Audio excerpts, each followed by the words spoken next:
Greetings, Commanders! Welcome to Kerrash Landing, the Elite Dangerous Community Show. Crash here again. Yes, it's Friday night. It's 8 o'clock, and I'm here with my very good friend, Mod Abacus. How are you doing, my friend? I'm doing fine. A lot of work to do, but it's great to be on your stream again. Oh, it is, absolutely. It's been so long since we've had a chance to catch up, and it's just... far too long. But I'm looking forward to meet you for LaveCon. Yay! It will be absolutely epic. Absolutely, it's almost that time of year again. I've got the lanyard of eliteness here with all my badges on, so hopefully there'll be another badge. I want another badge at LaveCon. It's got to be a LaveCon 2016 badge. Yes, it's almost that time of year, and yes, the dangerous games has been taking up pretty much all of your time, hasn't it? It's just been... I spent every 3 minutes over the day and night for it, everything I could spare to make it a great experience for all commanders who want to get involved. Oh, it has been awesome. I've been trying my best to keep up with all the little things that have been going on, and you've been doing some fantastic work with the like the fiction pieces to go alongside the story, posting up on the forums. And I mean, the latest one, I think you did the motivational speech, didn't you? Because the UGC are doing fantastically well at the moment. I mean, there's some figures. I'm going to go ahead and put the figures in the chat for everyone.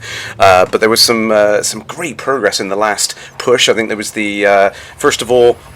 There's two community goals have been so far, isn't there? There was the mining community goal. Yep. There's now the bounty hunting community goal. That doesn't show very well in the chat, but just to give people an idea, UGC, even though the numbers for the EG group, 636 commanders managing around 870,000 on the point scale, and the UGC with only 284 commanders is almost half of that, which that is a fantastic achievement. That just goes to show how much effort I think the UGC is putting in. That's really awesome. So, and to celebrate, I have the correct T-shirt on. You see. You have. I've noticed. Just for everyone to know, I've invited Kerrash to be as an honorable member of the UGC. I think the first time I met you, or the second time. Yeah, I think it was the first Gamescom. I've brought shirts and mugs for him and for every member of his family.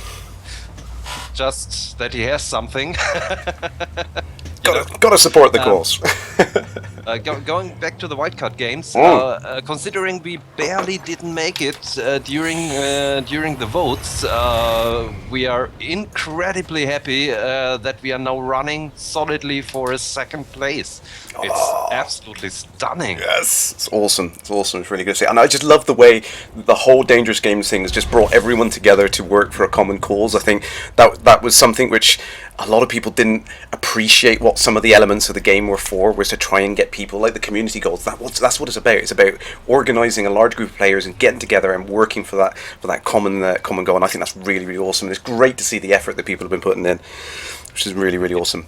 It's about writing your own story, and now we have a really big frame for it, and we do, as you have probably read everything from us, we are doing what we can to make this a memorable experience for all our supporters. I would love to if more people would take part in it and write their stories, so we can add it.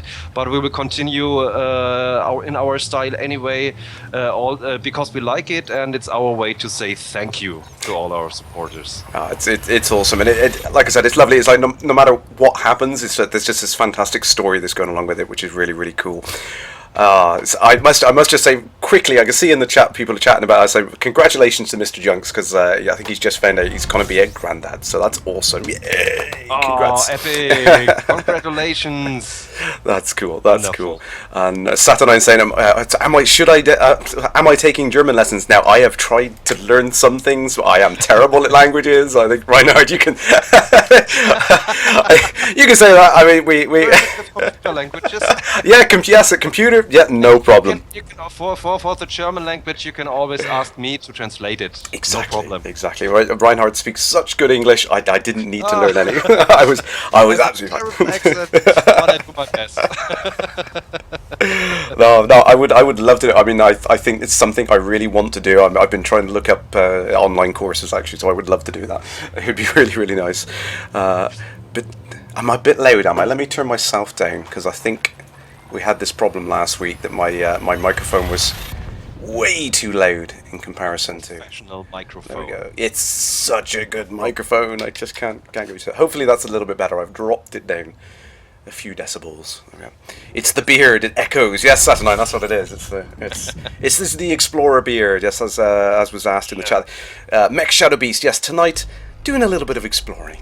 I've got myself a couple of little tweaks, couple of little engineer mods to my little Asp. It's got not a bad jump range.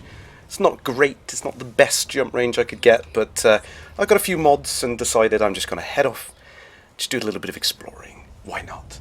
Because I've got 2 newsletters to catch up with this week. I completely missed last week. Last week was my son's birthday, so happy birthday again, Alex. If you're watching this sometime in the future on YouTube. The Gaming with Ian, thank you, that's awesome. Right, yeah, if the audio does go off again, please let me know. Fingers crossed. It's a mirror universe crash. It is, Shan. Yes, this is the alternate ego crash. Absolutely. None of that pew pew-ness this week. Maybe next week we'll do some CQC and I'll make sure I'll have a shave, so it's back to normal pew pew crash. And then this, we'll alternate week by week. We'll alternate just to mix things up a little bit. So yes, Abacus. It is about. Less than a month now, isn't it, until LaveCon? Yes, only a few weeks now. It's crazy. Oh, I can't wait. So looking forward to it. It's awesome. It's awesome. It has been far too long since we met last time. Oh, yeah, I know. It was EGX, right? It was, yeah, EGX last year. I think Birmingham, Eurogamer, yes. Yeah, and it's just. And I had the honor to meet. Chaos Wolf there while we were waiting to get our entrance badges from SEC. Right. Really great guy. Wonderful. Excellent. Yes. He cares as much for the community as we are doing. It's wonderful. Oh, it's awesome. Saturnine's asking, what does Mrs. K think of the Explorer's beard? Not fond. Not fond. Huggy Monster, am I 100% crash again? Do I have my squee back? I have mostly got my squee back, but I've got a bit of a sore throat, so it's a bit kind of... Yes. You have to get ready for LaveCon. Exactly. You have to be at your full squee level. I have to rest. I have to build up my squee level. I have to keep it in there, ready for that. But no, it's gonna be really awesome. I can't wait for that. It's gonna be nice just to be able to chill out and meet up with everyone again, and share the stores. What's that?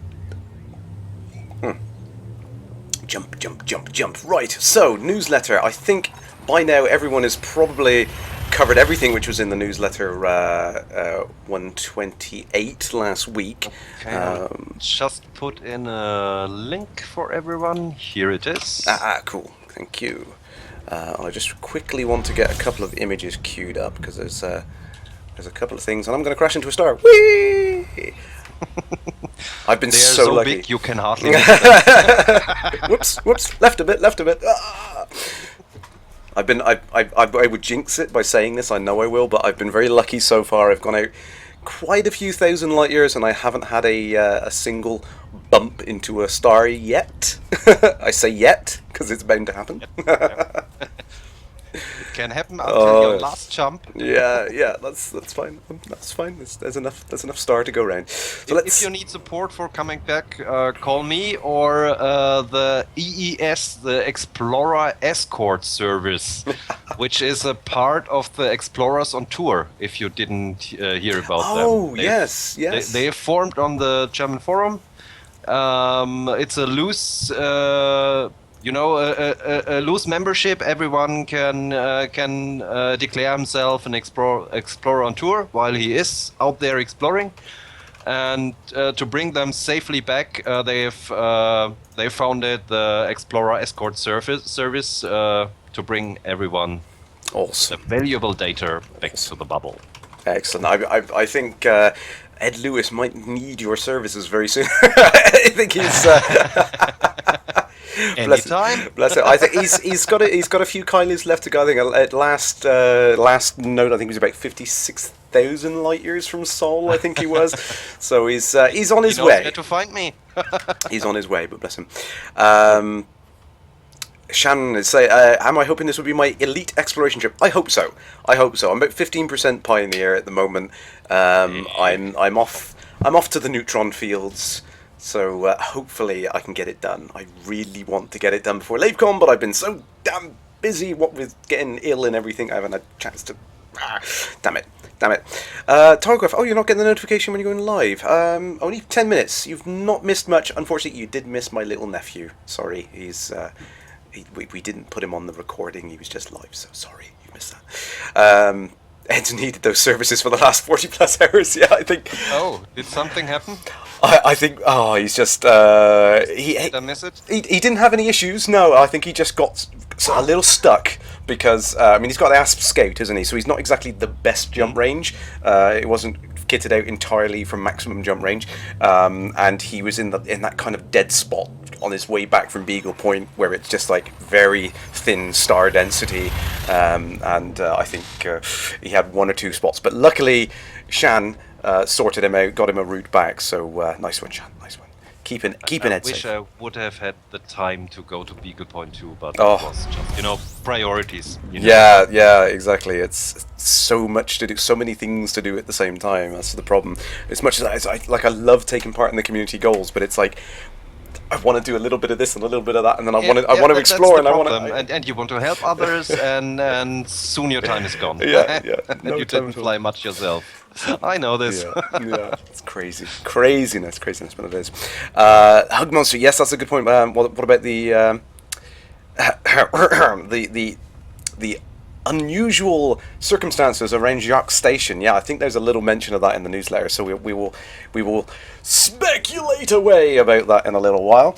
But let's jump onto the newsletter now. We've got newsletter 129. So I thought 28.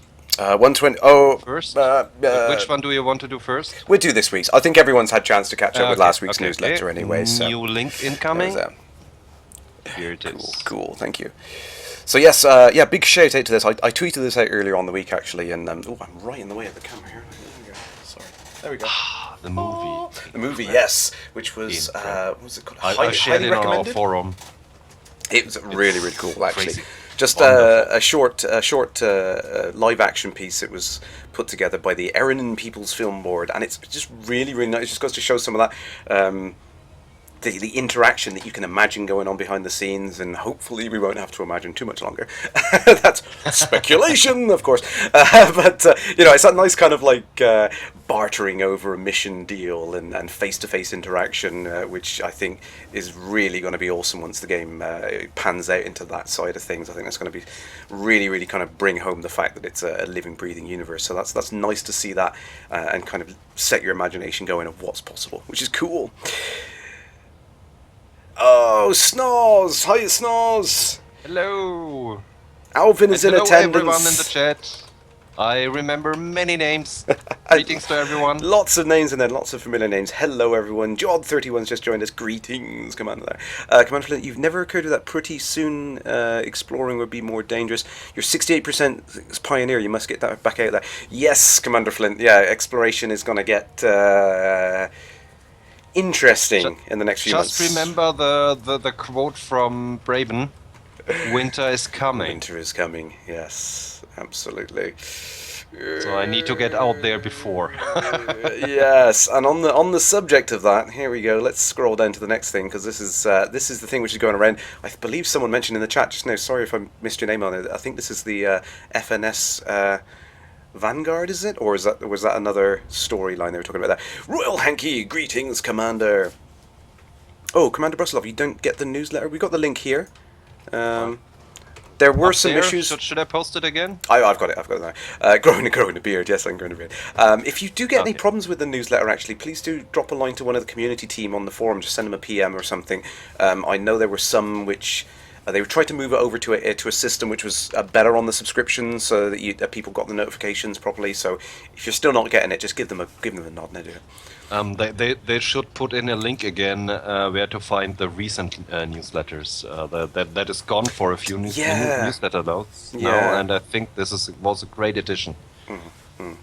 Yeah, I think. Perhaps when you talk the next time. Yeah, I need to have a chat with the team on that. See if we can get that sorted. That'd be awesome. Oh, thank you, Max. So there you go, the FNS Warrior. There we go. So yeah, so everyone would be aware, obviously. Well, not everyone, but if you're not already aware, the barnacles, these mysterious. Non-human artifacts which have appeared on the surfaces of some planets. This one in particular, Merope 2A, is now being guarded by a federal capital ship. Maybe we should send a ship there too. I'm not saying anything else in that. As you can see, the screenshot says it all. That's all I'm saying. Feel free to speculate away. But obviously, something is going on. The Federation have shown a massive interest in the barnacles now. We know that they are a source of the meta-alloys. We know that the meta-alloys help to repair or at least prevent any further damage from the unknown artifacts which are found in space. What do the Federation have planned for those things? I think it's pretty obvious that they're going to be trying to gather, kind of grab that resource for themselves. I believe. I think that's. Oh, Shan, yeah. Let's see if I've got that screenshot that we took. Absolutely.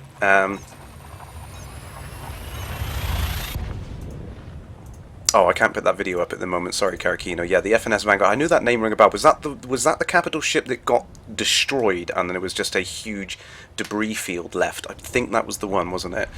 And I think there was rumours going around about people were asking what destroyed it because it must have been huge. I'm not saying anything more than that. I'm not saying anything. Right, let's see if I can get that picture up, Shan. Where did it go? Which way did it go? Which way did it go? There it is. There we go. Right, so we took this little picture the other day. Had a nice little get together, meeting of the commanders, and thank you, Shan, to the tip off on this one. Am I about to crash into a star? No, I think I'm good. Yes. So there was this downed Type 9 that I was teasing. I tweeted out the other day with the designation JJ30K, and it was a bit of a graveyard, as Shan was saying in there. There was. You got, as Shan said, he got a tip-off from a mission with a little interesting piece of dialogue in there saying, this exact planet, this location, longitude and latitude. Shan, I forget who else was there. Shanis Geek was there.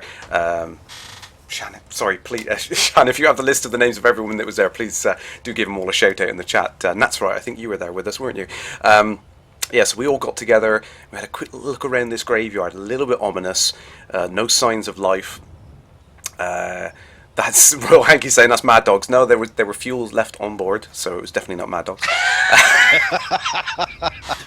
Sorry, poor Richard. Dog. Sorry. This will haunt He knows I for love years.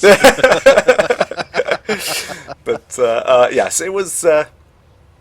It was interesting to say the least. So something was going on that particular planet on there. What's that? Your buggy lights has its lights off. More scary. Yes, that's right. Yeah, the Bubble was there with us as well. I knew there was something else there with us. Yeah, it is pretty freaky. I must admit, going around in. So Mr. Young's refuel. Oh yeah, sorry. I need to get that bot on here actually. that'll be a nice surprise. Refuel, Mad Refuel.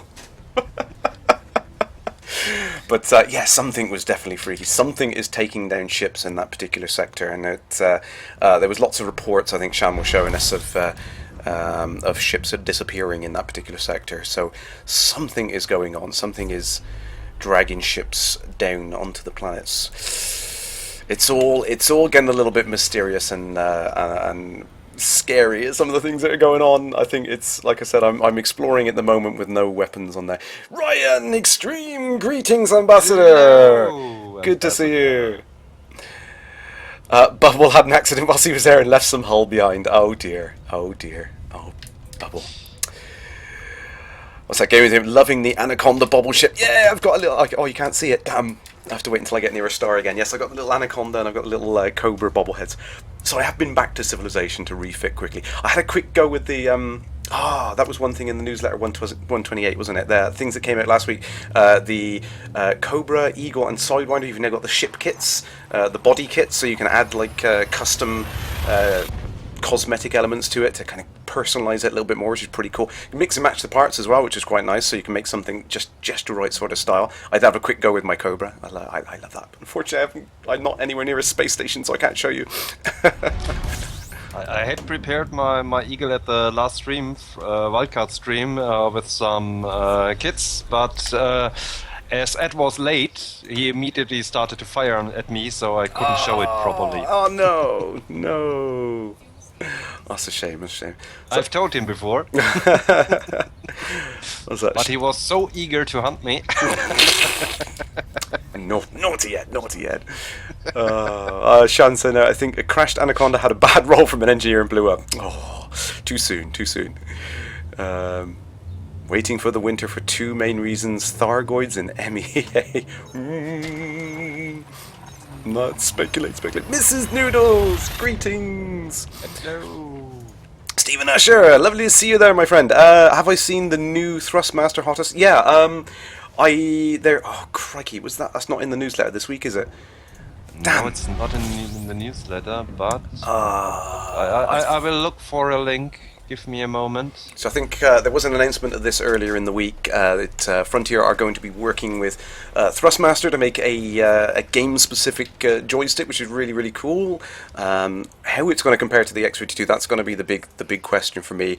I think some people who saw on my Twitter earlier this week, I had a little bit of an issue. I'm glad to say the throttle is back together and working fine. See, done. I found all the screw holes and everything went back in the right place. So there was one wire loose, and for some strange reason that was causing a real problem. Every time I throttled back and forward, it would kind of intermittently cause the scroll wheel to go in and out, which was a real pain. You know, especially exploring, because you want to keep the range at a particular thing, so you can sit. It was just getting frustrating. I think that helps. Cool. That's the one. Yeah. Let's see if we can get that up on the screen for everyone. There we go. Yes, so the Thrustmaster T16000M FCS Holtas, which is a mouthful. That is a big name.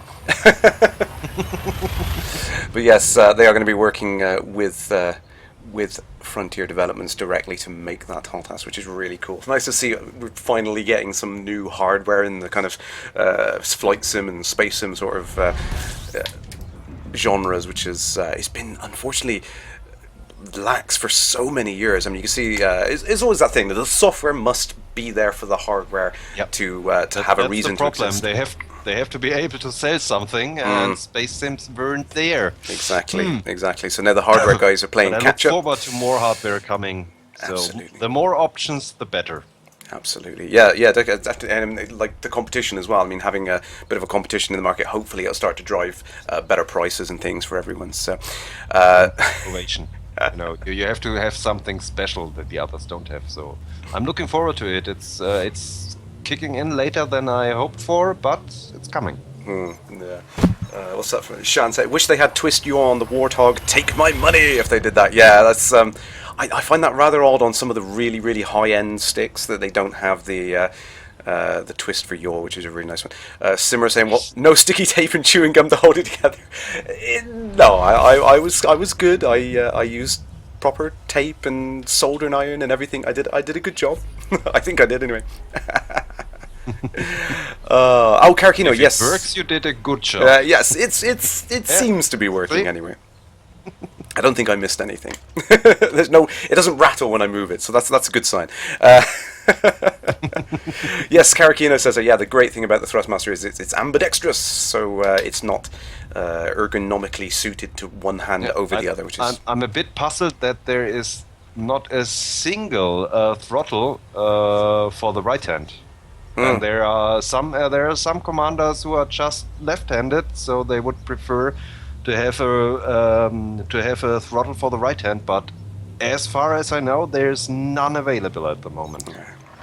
So this is a real, That's exactly. Yeah. get it done. Yeah, Nobody yeah. has it now.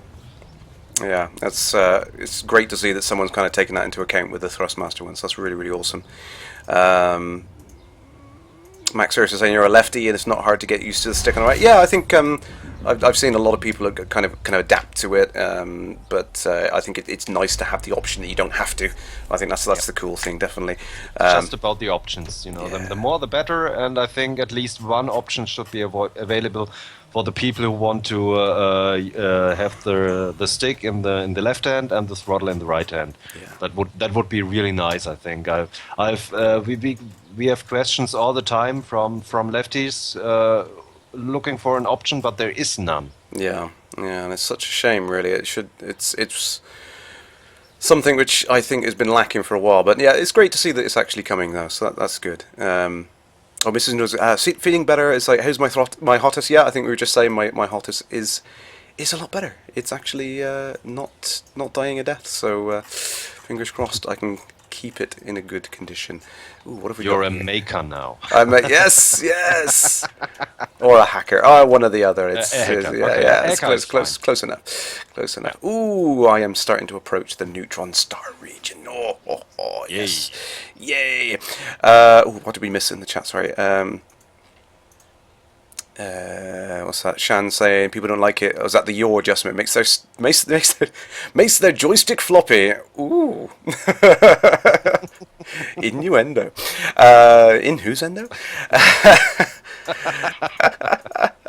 Oh, dear. You can always get our arms surgically cut. Yes, you can. That's an option too. You could do that. Well, Right here, let's go ahead. Where is just my... just do a rewiring of your nerves. Exactly, yeah, just swap them over. It's fine. It all works out. And did I... I thought I selected a route. I did select a route. Nope, for some reason it's lost my route. What happened there? No, it's there. The star I was picking, I think, was directly behind the star I was scooping. That's confusing. I was like, where is my destination? There it is, right. The Kluki region. Unknown. Kluki region. There we go. So let's jump back to the newsletter on there. So, as we see in this short little snippet here, Commander Zinde found out you shouldn't shoot on a capital ship. No. So not only have they got capital ships there, but they will call in backup to keep the peace on things like that. Yes, but it's there's some freaky going on around the Merope system at the moment. I think just the right time for me to get up and run away. I think you can guarantee whenever Crash runs away that something bad is going to happen. It's like, nope, I don't want anything to do with that. But now things are ooh. Is that a water world? I think that's a water world. Then go for it. Yeah, let's have a quick look at this one. But yeah, Oh, looks promising. things are And the other one to the right too. Maybe. I think so. So too farther to the right with the ice caps. Maybe. Give it a whirl. How far am I out, Hug Monster? Let's have a quick look. Only 12,000 light years. Just a short trip around the block, isn't it? Just for a picnic. Simmer saying a glass of water. I know. Look at this. No energy drink. No alcoholic beverage. It's just water. Yes. He's cooling down for LaveCon. exactly. And then then we can just let our hair down. Absolutely. Sorry, I did see someone ask, and I've lost it now. Commander Outlaw Star, any word if the Thrustmaster will be Xbox One compatible? I've not seen any word of that yet. I would hope that it would be a possibility. Yeah, as you see it later on, you said not more so surprised Xbox One doesn't have a single hottest available to him. It is a real pain to get custom peripheral support on console platforms. It's a nightmare. You've got to have the console hardware and software support. I mean, yes, the Xbox One has got the hardware support because it's got USB ports, great. That's one thing. But Microsoft need to make a software layer to support that. Then the games developers need to make a compatible interface for it so that it works in particular games, because obviously, God of War doesn't need any kind of hottest support, so so they don't force the developers to put it in. Yes, it's a Waterworld. That's not bad. Or Microsoft just brings back their good old Sidewinder joystick and a suitable throttle. And just exactly.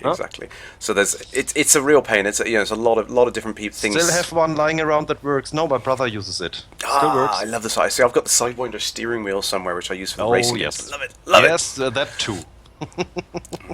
That's right. They made quality things there. They did, that lasted. So it's a shame they don't build them anymore.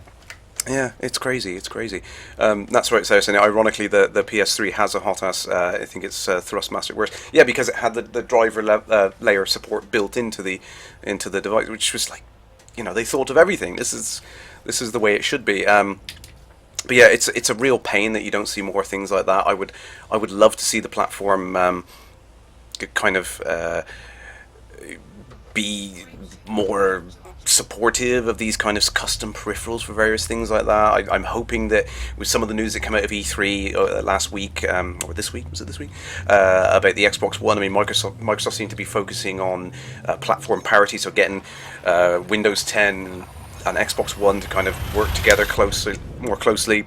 I'm hoping there is an update coming. I think that the Xbox effectively now runs Windows 10. It's kind of the same base kernel. So fingers crossed some more support will come in. I really hope that becomes a possibility.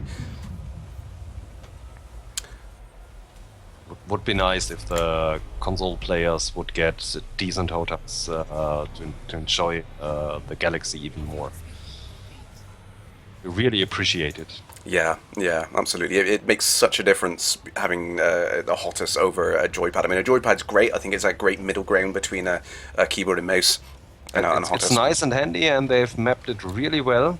But I think you have another feeling, and you have more control with a real HOTAS. Yeah, absolutely. It's just more fun for me. Stephen Usher there saying the Sidewinder Force Feedback 2 is the best stick. It was an awesome stick, I must admit. Yeah, it certainly is. Game with me insane. Yeah, I remember that actually. Yeah, the switch on the T-Flight to just switch it to PS3 mode.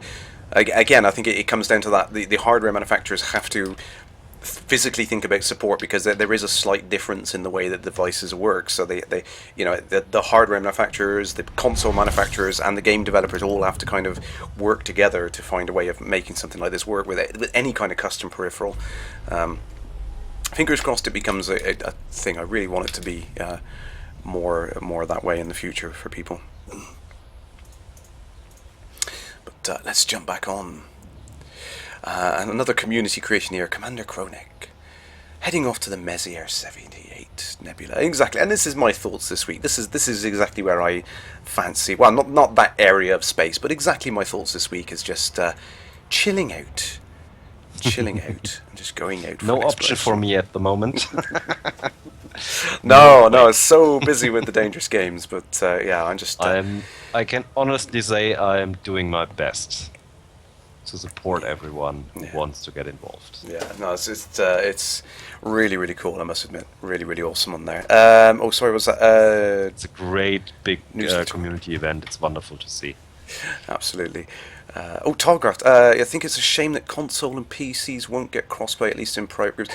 Yeah, that's a tricky one, because, like I said, I mean, Microsoft have really pushed a lot of that this week. They really are kind of saying that they want to support that. There's a whole bunch of new titles which are coming out over the next year, which are going to have crossplay between Windows 10 and Xbox One, which is great to see. It's really, really awesome to see. And I think they were even talking about crossplay between Xbox and PlayStation Network, which is really, really awesome. So it's looking more hopeful. The big problem you've got... That would be awesome. It would be really, really awesome to see it, and I know Frontier would absolutely love to be able to merge the two universes. I know it's a thing which which is really, really great, but it's a huge technical challenge to get right. It's not something that's easy. When you've got to think that the elite servers are all hosted on like the Amazon cloud, and then you've got everything which is on Xbox, which is on Azure servers.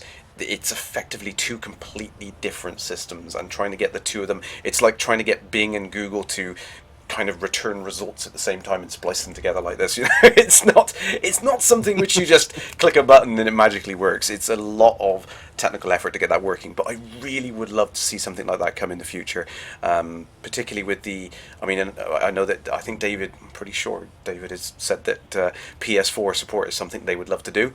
So. Is that? Fingers crossed. I'm pretty sure he did in an interview saying that it wasn't. It wasn't.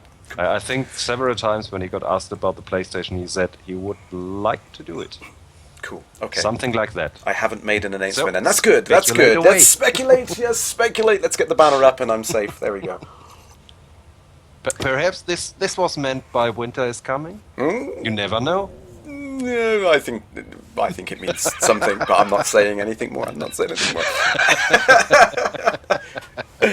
Oh dear. Dirk, yes, if they support the USB Human Interface Device Protocol, yes, that should, in theory, work across the board if they do that. Yeah, that's what I mean. Standards. Follow those standards, people. Get those console manufacturers to follow their standards. Use standards, yeah, please. Absolutely.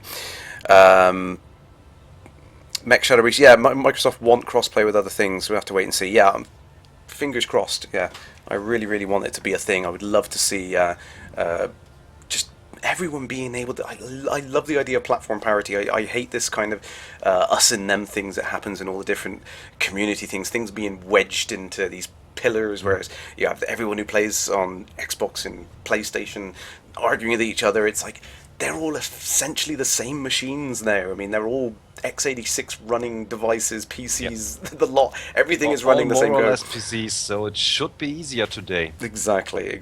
So theoretically, the paths are merging, and I see some great things on the horizon. Speaking of on the horizon, the engineers update. So there was an update to 2.1 earlier this week. I think there was some back-end server changes which improved a couple of things. You might have noticed this in game. And I think the biggest change, actually, I can show on the screen, actually.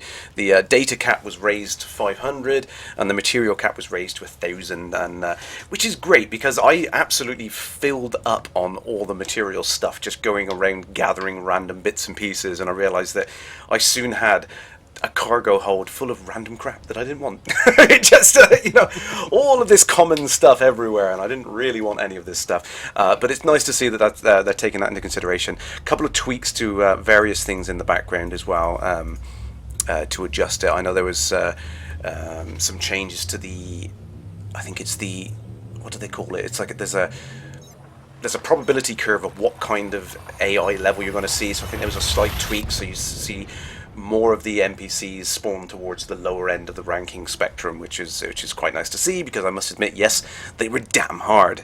But nice to see the AIs getting a bit of a bump, but at the same time, yes, it was a bit of a shock to the system until we all have time to practice. Mike Snars is saying, finishing Halo is easy, just uninstall it.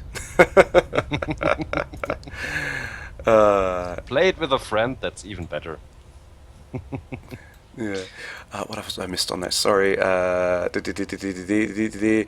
Togar saying, what is the data used for? But there's various bits and pieces of data. You get data for different things. So you see this aberrant shield pattern analysis. I can't even pronounce these words. Anonymous bulk scan data. All these things are different things. So the FSD telemetry. No, I did have an FSD wake scanner on this ship, and I was going around scanning away at the wake signals and things like that. The decoded emission data, all these random bits and pieces you get in there. Some of them you just get from selecting a ship in Target and things like that. So they all do different things, but they're all used by the engineers for different things, like specialized legacy firmware you get there, for example, lets them recode the way that the module works. The FSD telemetry lets them kind of tune your FSD drives and things like that. So it's just interesting little data packets that let them kind of modify your modules in a slightly different way. good. Oh, link to the newsletter. Sorry. Let's get that really quick for you. Oh, there we go. I think got it. Oh, let's jump back to the game. Quick. Oh, there we go. Quick question from Nat's right there. Sorry. What do you think about the storing cargo in modules with the advent of the engineers? I think it is gone from something which is a nice to have to something which is almost a needed thing now, because I've seen the problem that people have where you really need to gather all the stuff you want, and then you want to get that particular ship with the particular modules you want at that location and then fit it out with all the best stuff. It can be a right pain in the backside to get everything you want in one place just to do the actual module upgrade. So I think it's something which has now become almost a you damn well need it sort of thing. I'm hoping it's something which you know, even if you could have yourself a Type 9 and you can transport the stuff you want around with you, something like that, that would be great. But I think it's got to that point now where it's almost necessary to have a location that you can store all of your stuff at. Sorry. Royal Hanky, how did I get 12,000 light years away so quick? Scan load. I've not scanned much at all, to be honest. I've just kind of zipped away. I'm getting to a location I want to get, and then I'm going to switch back to economic and then actually scan everything. Scan all the things. Megabyte, if I have 1 billion, why aren't I using the Anaconda for exploring? Because I don't have to. Good answer. Exactly. I think, you know, it's a lot of that came right from the very beginning. Was I think everyone looks at the the Anaconda as that kind of pinnacle ship that everyone wants to get because it's it's a big status symbol ship. It's like, yeah, I've got the Anaconda parked up in Shinrata. I could go get it, and it's actually equipped for exploration because I used a build that Shan recommended for the Anaconda. It was very nice. But I just like the Asp. I think it's just because it's a medium-sized ship. I think it's a little bit easier to find landing spaces through it. It just feels a bit more responsive when you're getting near to planet surfaces and stuff like that. And don't forget the cockpit. You can look around. Exactly. It's because it's nearly a glass box. Exactly. It's a great view while exploring. Exactly. It's built for exploration. Absolutely. It is an explorer ship. That's the thing about the Asp. It's a great ship for exploring. I love it. Scan or sound the big horn. Crash, what's that? Big difference. Oh yeah, I'm literally Saturn 9. Yeah, I'm jumping in, honking scoop. What's that? Megabyte there saying as cargo transfers between ships. You said modules. Oh, sorry, I'm trying to follow up on the chat there. Is there a way to transfer them? Yeah, I think at the moment there's a bit of a broken way of transferring modules where you have to kind of sell it and then buy it back, which is just it's a silly workaround. I think if people are doing that kind of thing anyway, I think you might as well have the mechanic built into the game to support it, because it's something which I think is just so necessary now. You almost want to be able to take, gather all of your modules, like build the best modules you can, take them all to some site, leave them there at that site, and then go and get your Cobra or your smaller ship that you couldn't carry it all in, and then kit it out with all the best stuff,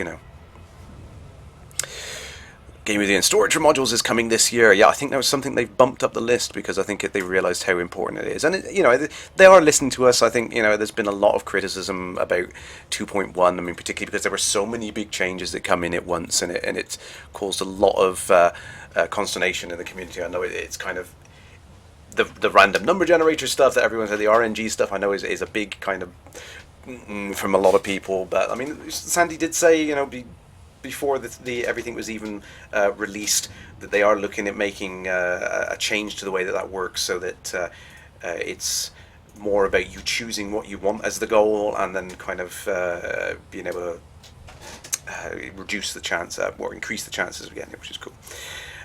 Engineer storage would solve so many problems. Yeah, I like the idea of that Saturn 9 as well, because it limits it down to the 30 or so engineers that are known, so it's a limited set of storage rather than it being you can store everything everywhere, which would be a nightmare. Outlaw Star. You must be careful that the module is compatible with the ship you wish to transfer to. Yeah, and that's those are some of the things that cause problems, obviously, with making that kind of mechanic in the game. Simmer, you're jumping ahead. You're jumping ahead on the newsletter. I'll let you off. Yes, some sneaky little hints at 2.2 today in the newsletter. And I think that's coming up in this section. So I'll let you off. 2.2 passenger missions. Finally, we've wanted passenger missions for so long. I can get the Orca out of mothballs and actually start going on to some tourism, which is really cool, because there are actually. Maybe I should buy one. Yes. Oh, I love the Orca is a fantastic ship. It's got such a lovely deck to it. It's awesome. Lovely cockpit to it.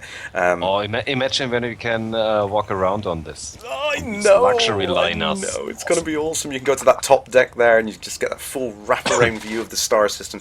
Gonna be awesome. Absolutely amazing. And there are a few systems. I don't know whether we can actually find any this. Let's see if I can do it. There are a few systems which do have tourism way back in the bubble. Let's see if I can zoom right in, see if I can find a couple. I don't know. There are a few tourism systems around the bubble. Doubt I can find any. So few and far between. Oh my god, no. Oh, there we go. There's a few. Tourism, mostly down in the Imperial spaces, but yeah, so there are a few tourism locations inside the bubble. But I think the what Frontier are going for in this this update. Oh, let me turn my stars back off there. What they're going for in this update is they are looking for some suggestions for some really cool systems out there that explorers have found. So hence, I'm off exploring, trying to find some cool systems. And it's all going to start spawning missions in the game, which is really, really cool. So we're going to start seeing some awesome missions that play out to take people to these locations, and it's going to be interesting. I know that for tourism on planet Kerrash, we need planetary landing for planets with atmospheres first, but. That's a good suggestion, Roy. I like that. Yeah, that's a good one. We can have a flyby. We can. The mission could be to get within a 2 megameters of the planet, so they can take some nice pictures of planet Kerrash. That'd be good. Yeah. I want a nice little house there. Yeah, just on the coast. Just near the equator nice. Somewhere. Yeah, nice. Not too warm. Just right. But yeah, I mean that's it's going to be interesting how they play out. I mean, there is the idea of the branching missions and stuff like that. So there's a possibility that your guests could become bored and want to do something else, or might change their mind, or someone could come and attack you because you happen to be carrying a senator along, which is wanted somewhere, or So there are some scary consequences that can come out. So as much as I love the idea of being able to use the Orca to go to some cool tourism the passengers get bored. We need some kind of card game for Elite, inside Elite, like for example in Witcher. Like Gwent. Yeah. and in other games you have it. How about Elite? Hello, developers. Are you listening? Yeah, that's really. Yeah, we need something like that. It's what's that Commander Spot saying? Great, I can turn those tourists into slaves. Well, if that comes up as a branching mission, bad boy. Yeah. So you're stopped in space and you get that notify up in the comms panel up in the top there, and it's like. Dump your passengers now, and I'll give you twice the credits. Okay. Awesome. What's that? Max is saying, sod the tourists, I want to be able to smuggle agents, defectors, and dignitaries to places that have to fight off assassins. Yeah, cool. I mean, that's the cool thing about it. I should actually clarify on there. Thank you. It's not just about tourism, obviously. Tourism is going to be a big thing, and Frontier are looking for a whole bunch of suggestions here on the link. But obviously, passenger missions brings about a whole bunch of different variations of things you can do. I mean, I don't know how many people remember. Was it Patricia Brett? That's crazy that I remember that. Oh my god, that was the one person you could get in the Lave system, I think. And if you she was wanted on the mission board. So if you sold everything in your ship, bought yourself a passenger cabin, got her into the passenger cabin, and then tried to sell your ship, there was a bug in the game where it would give you the credits for your ship and then say, no, you can't sell it because you have a passenger on board, and you could just give yourself infinite credits, click, click, click, click, smacking away on the button there. I remember that perfectly well. And then you could go onto the bulletin board and then hand her into someone who was looking for her on that same bulletin board. I remember that like it was yesterday. Oh my goodness. I feel old. Oh. The memories. Oh, I love it. I love yes. it. That is the awesome thing about it. I mean, passenger missions coming in on there. I think it's another stepping stone between that kind of complete picture of everything we've come to want in Elite. So it's nice to see that coming in. Richard Begg, greetings, Commander. Nice to see you there. Game with the insane. Okay, people, get into these capsules for the next part of the journey. Yes, yes. Never mind the escape pod written down the side. There you go. Jetson. There you go. Have a pleasant voyage. Yeah. Ta-ta. Stephen Usher, you're bringing your Amiga to LaveCon. I get to play some Frontier. Wonderful. Yay! Try it. Awesome. We're gonna have a nostalgia trip. See how quickly I can dock on the Amiga version. We'll see. A little bit more of a challenge, I think. You're really stuck to the speed docking contest. Yeah, I love the speed docking. Love the speed docking.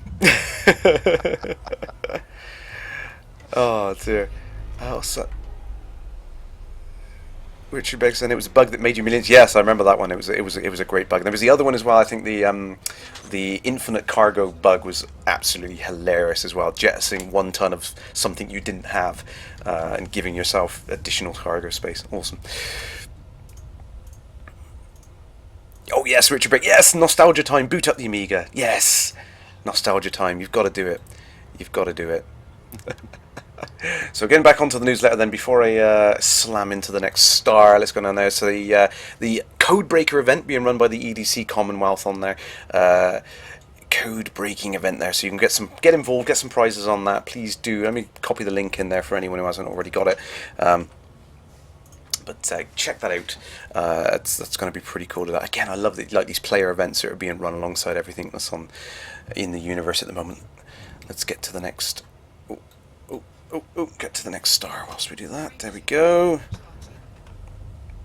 Shanray, yes, that's it. Shooting Phobos, the moon around Mars with mining lasers, eventually gives you an elite rank. Yeah, every shot I think bumped you up as a kill on the thing, which I did do once. But I will hands on my heart admit that I did manage to get to, I think, deadly without that cheat. So and then obviously, a couple of years back, I did finally get to Elite on the Amiga version.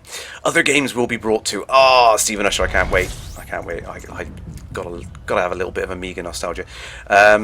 Commander Splat, can I speed dock in Orca? I've never tried. That's. You surely can. Challenge accepted. As soon as I get back to the bubble, I will. We'll give it a go. There might be nice shiny bits of metal all over the dock, but hey. It's worth a shot. Ooh, is that... A lot of glass flying around then. Yes, lots of shrapnel.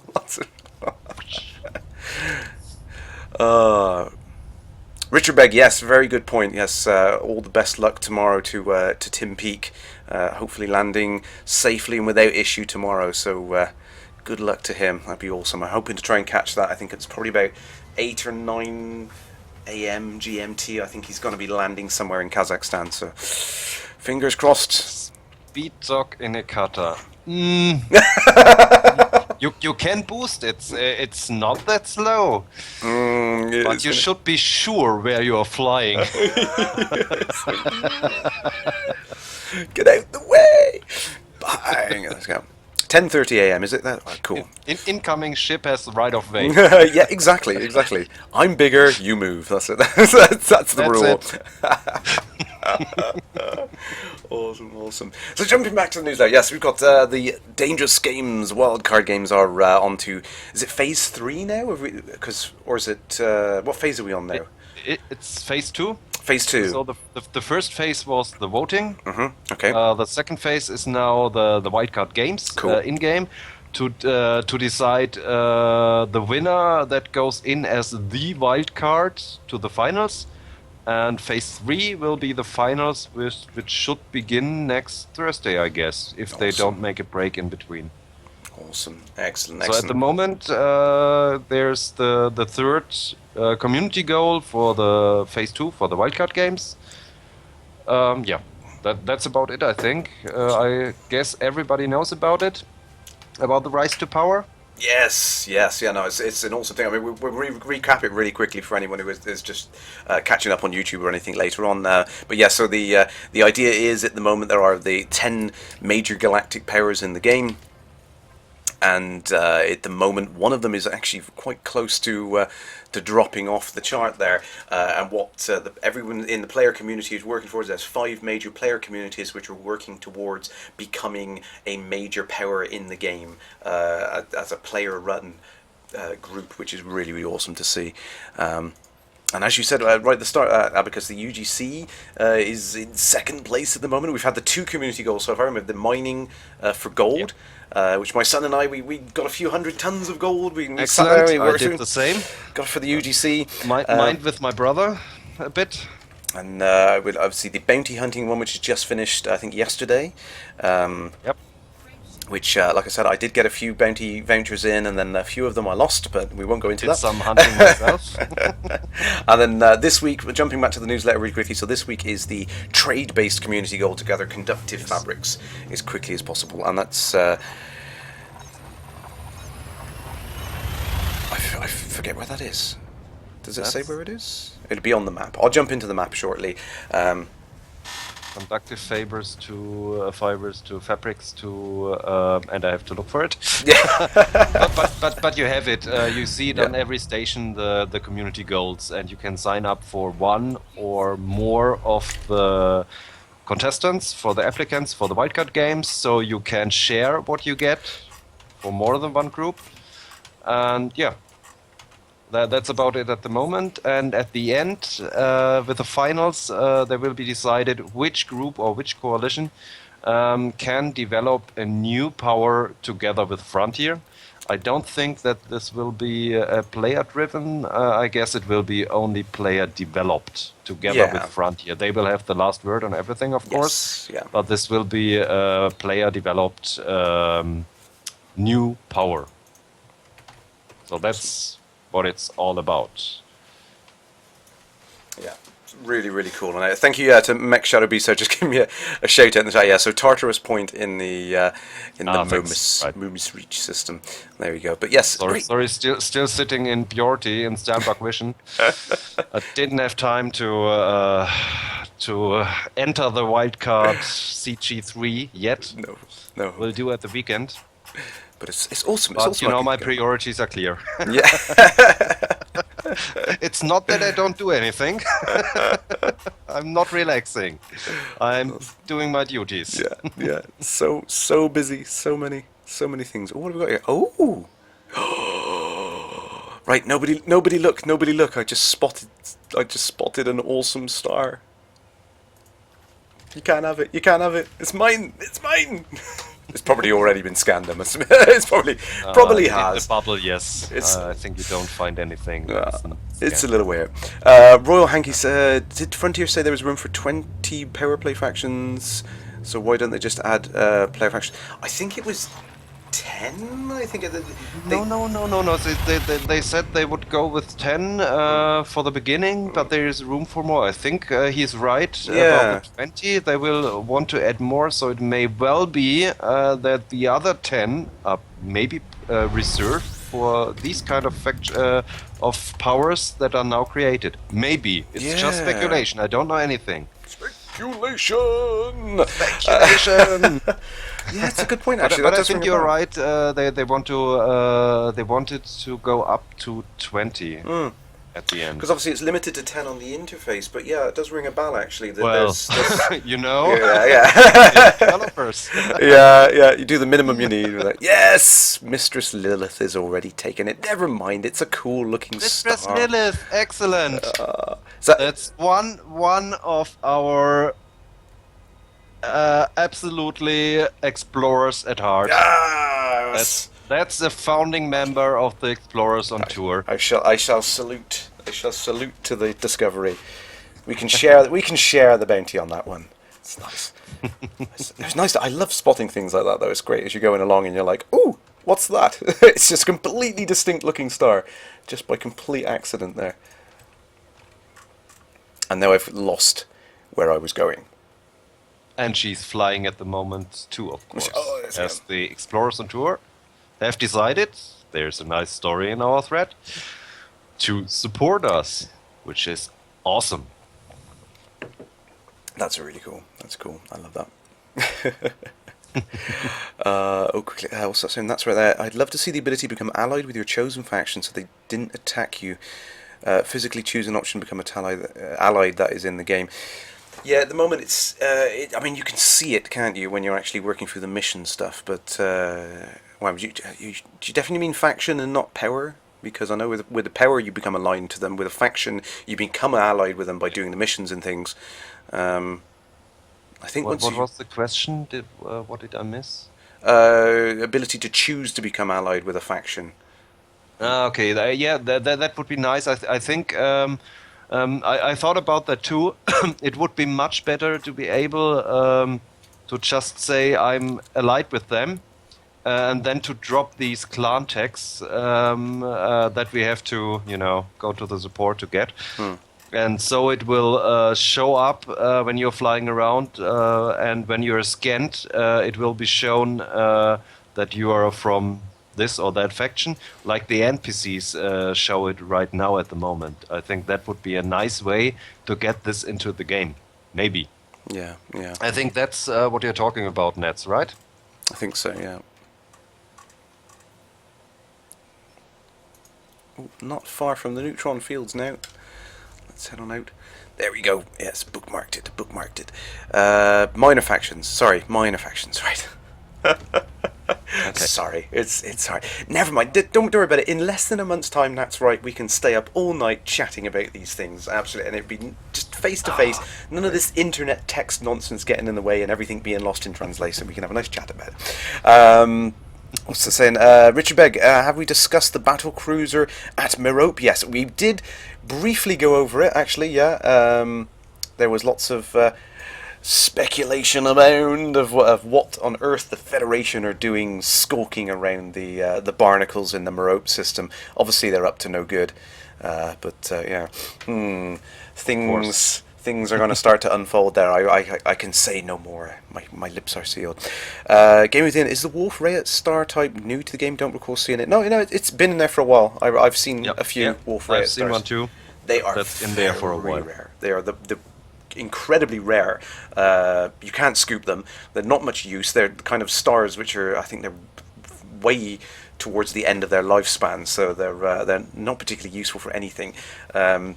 And it's crazy. They're useful for explorers to say afterwards, I have seen a Wolf Rayet. Yeah. I was there. I see, yeah. I've done that. I've done that. That's the main thing about that. Exactly. Royal Hanky, that is a good thing actually. Every time we the LaveCon word we have to drink. That's a good word. Oh, yep.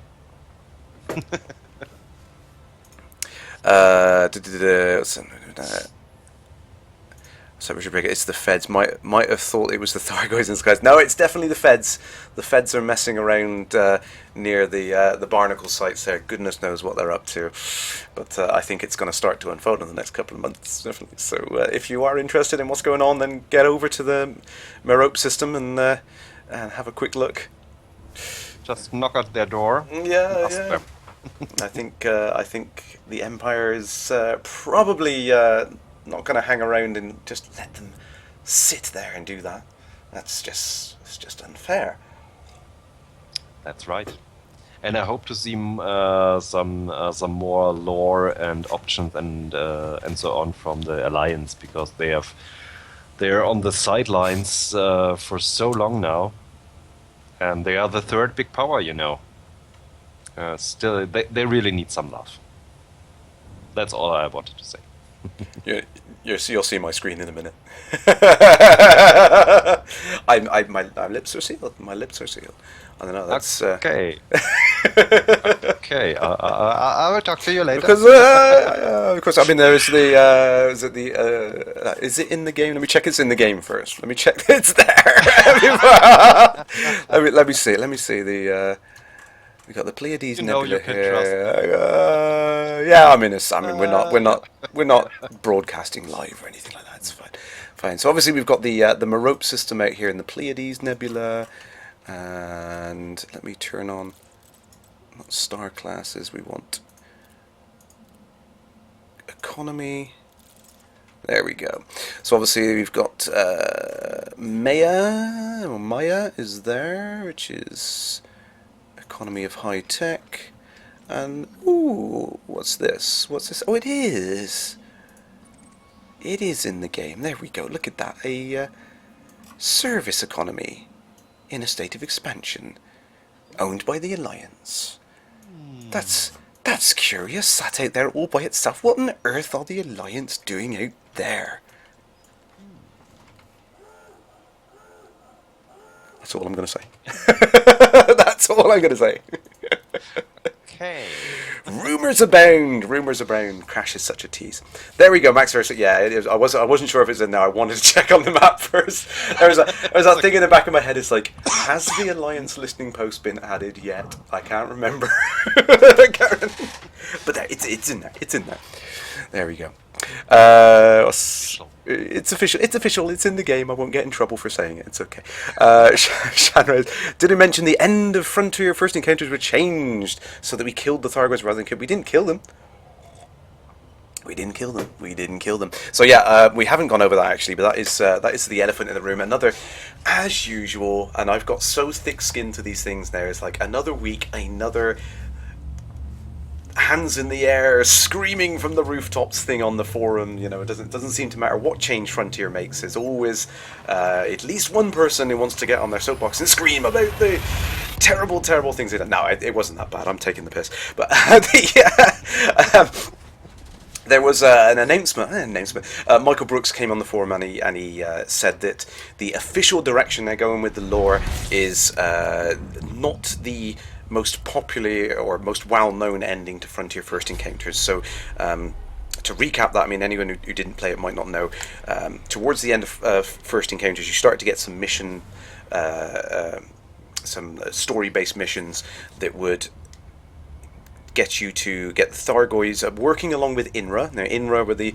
God, there's so much lore to cover. So INRA were the Federation and the Empire working together. They developed the mycoid virus, which was kind of a techno-organic virus, which would not necessarily kill the Thargoids, but it disabled their abilities to use hyperspace. So they were effectively be stranded and cut off from the rest of their civilizations. Are you sure is it killed Shan? I mean, I might have missed something in the lore. My understanding was that the storyline that Michael Brooks is going with is the idea that we didn't give them the cure so that they couldn't recover from that damaging ability. But I don't think we killed them. I think we literally... The idea of the mycoid virus is it prevented them from using hyperspace. I don't think it killed them. So... I remember it too, yes. It was about disabling the technology.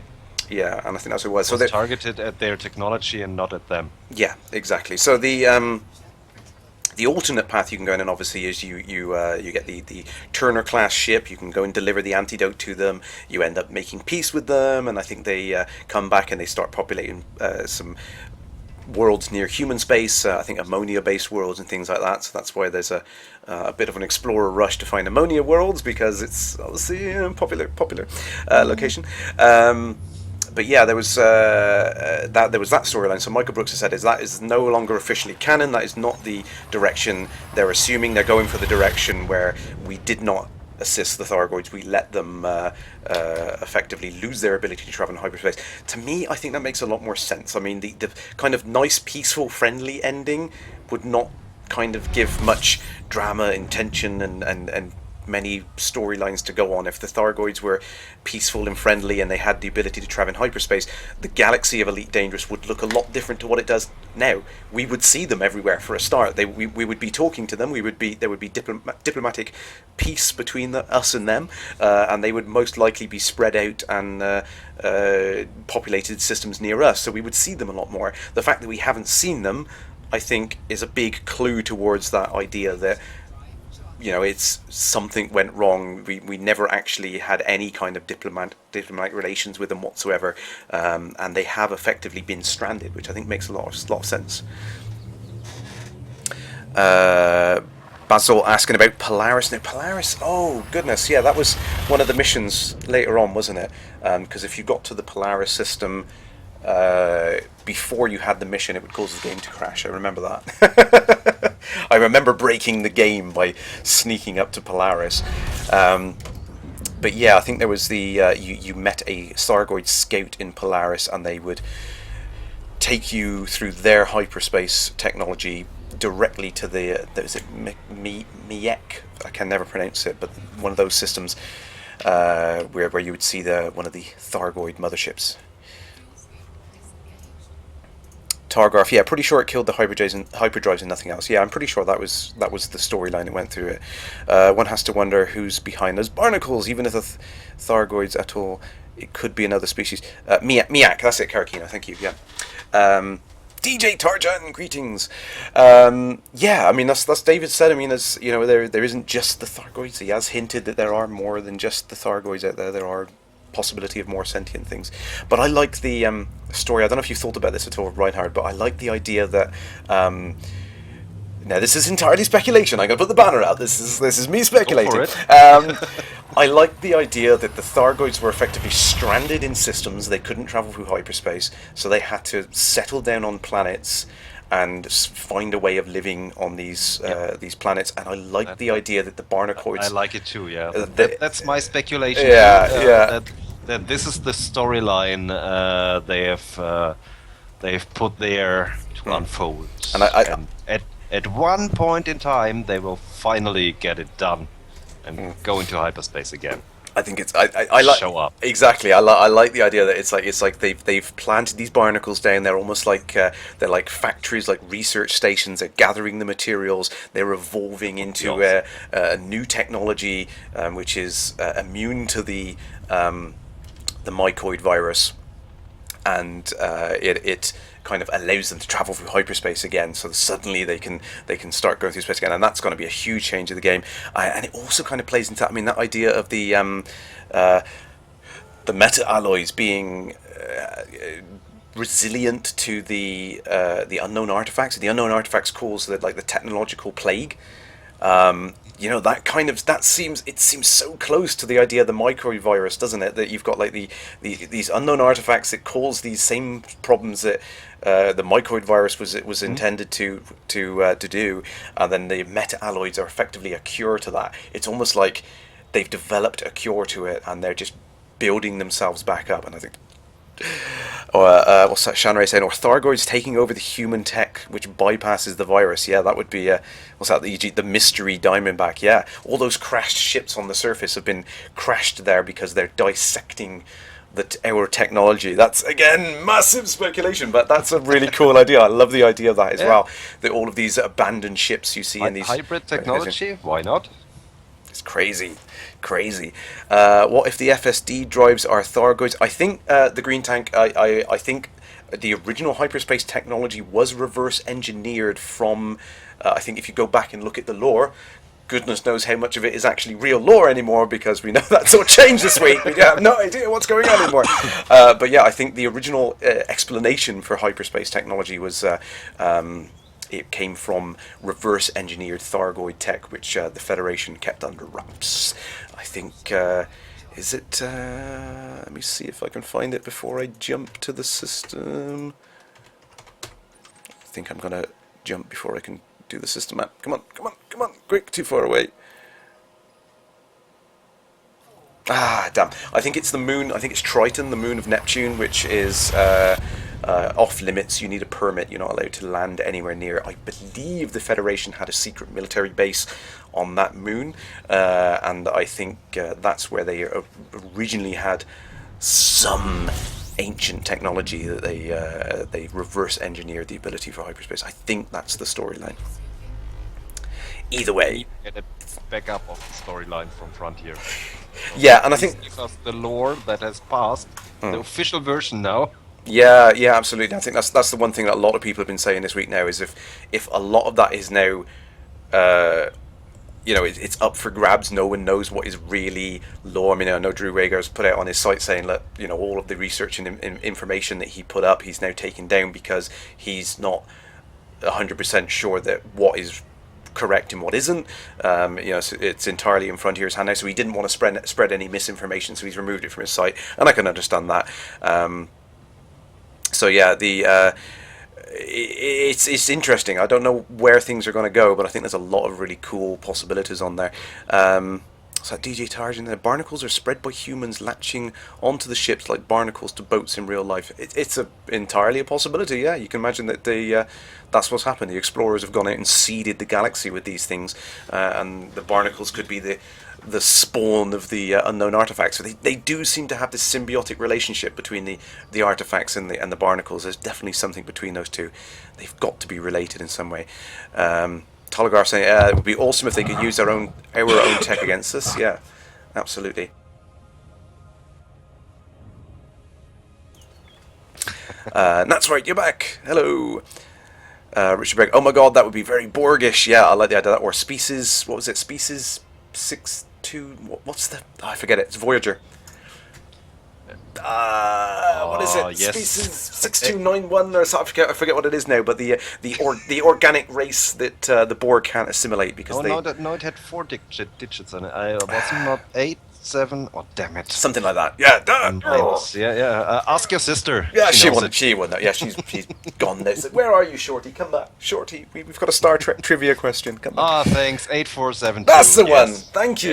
Yes, that's it. I was probably just giving the world my phone number instead, Richard Begg. There, yeah, but that's there we go. Yeah, so that's really cool. See, there's lots of possibilities. The green tank saying, what if every FSD drive is essentially just a chained up Thargoid, and every FSD jump is lashing its soul and flaying its mind? Warhammer 40k style. Hattenmark as a part of a Thargoid. Maybe it's it's like the teacup in a box. DJ Tartan, you know some secrets, but you keep them secret because it involves the game files. I know what you've seen. I know.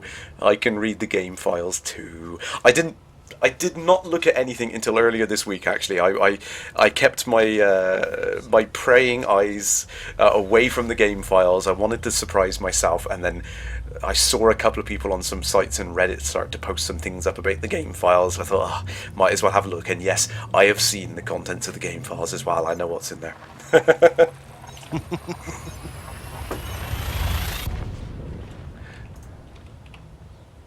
Wow, arms like noodles. That is massive speculation alert on that one.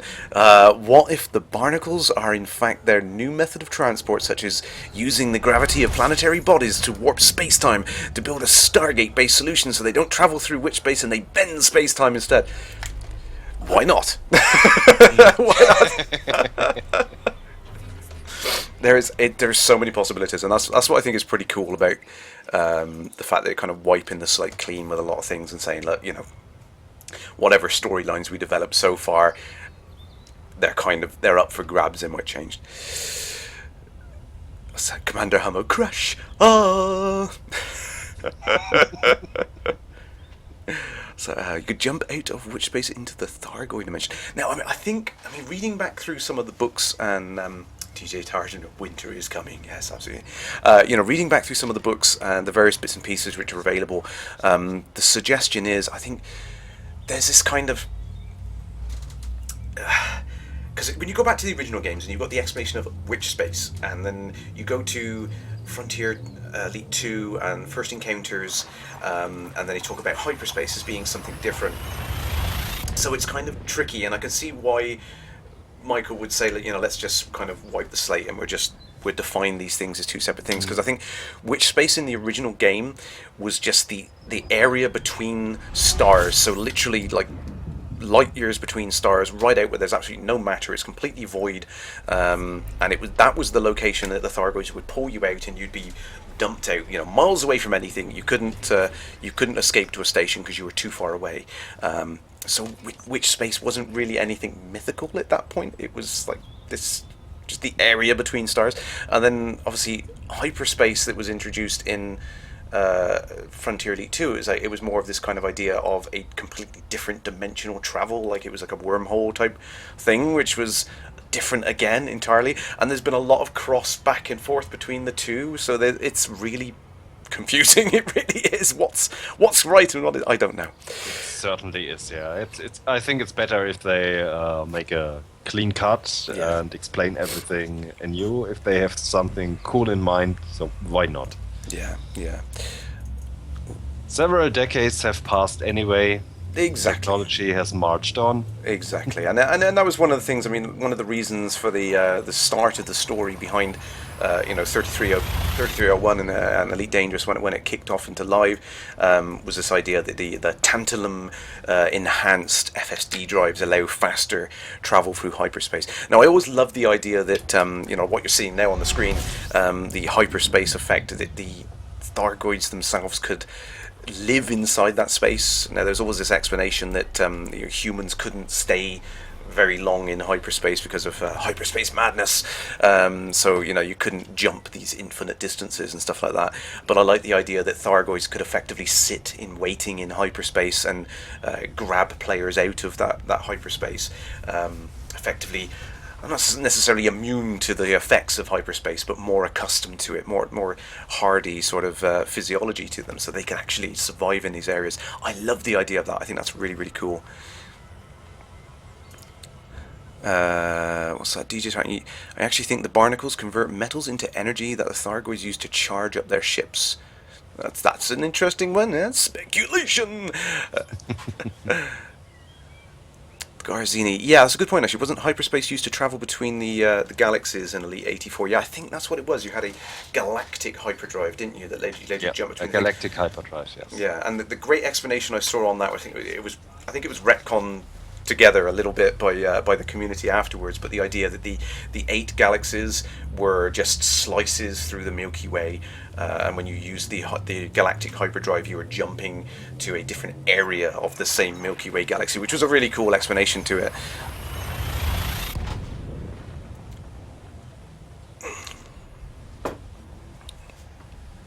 So what's up there from DJ on there?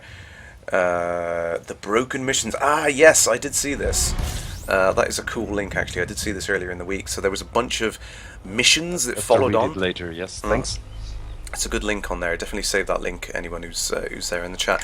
But yeah, it's some missions that were supposed to follow on after the Turner's quest, I think, at the end of First Encounters, but were either broken or didn't trigger in the game. They were never complete. Typical thing, game tech rushing to get it published. That's what publishers are like, They just we're so lucky that Frontier are publishing this game themselves, so they can do whatever they want. Who remembers the energy bomb? Oh, I remember the energy bomb. Gotta love the energy bomb. Yes, overloading someone else's hyperdrive core in their ship. Awesome. Massively overpowered I win button. Absolutely no go in a multiplayer game. Yeah, it just wouldn't work. It wouldn't work when you can imagine someone in a Sidewinder flying into a conflict zone and hitting that button, Okay, would be fun, but I don't want to be in the support then. Exactly. Yeah. All these Corvettes just all the blame. Pop, pop. Awesome. Oh yeah, DJ. Yeah, I mean, I would like one of those ones, but I know it would be massively unfair and just totally overpowered. Oh, that's a good point. Yeah, Richard. An exclusive Kerrash bomb. Yes. Crush it. You just hear it go squeak. Last word you ever heard. Off into the distance. Awesome. I love it. Love it. I like what Richard Beggs says in there. It's like, yeah, the energy bomb is great in the Thargoid's panic. Yeah, absolutely. Well, what if they come along and they have something like that? We would have a problem. I don't think it's going to be a problem because their ships are big enough.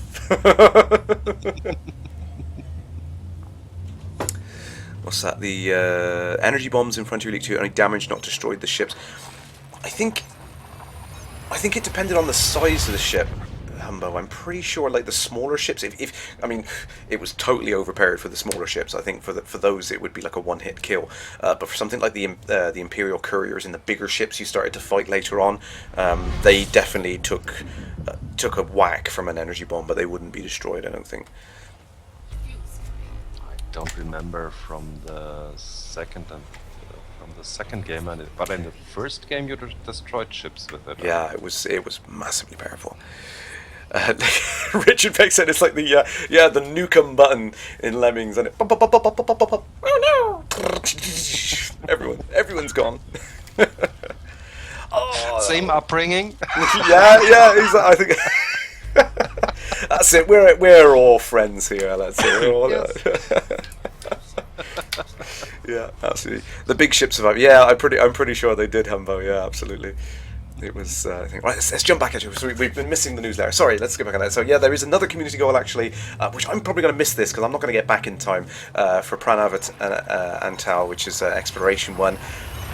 Unfortunately, because it's only running for the week, I don't think I'm going to get back in time to hand in the exploration data, but never mind. Following on from that as well, Jacques Station, anyone who's been following that, again, Jacques is a really cool tie-in story to Frontier Elite 2, actually.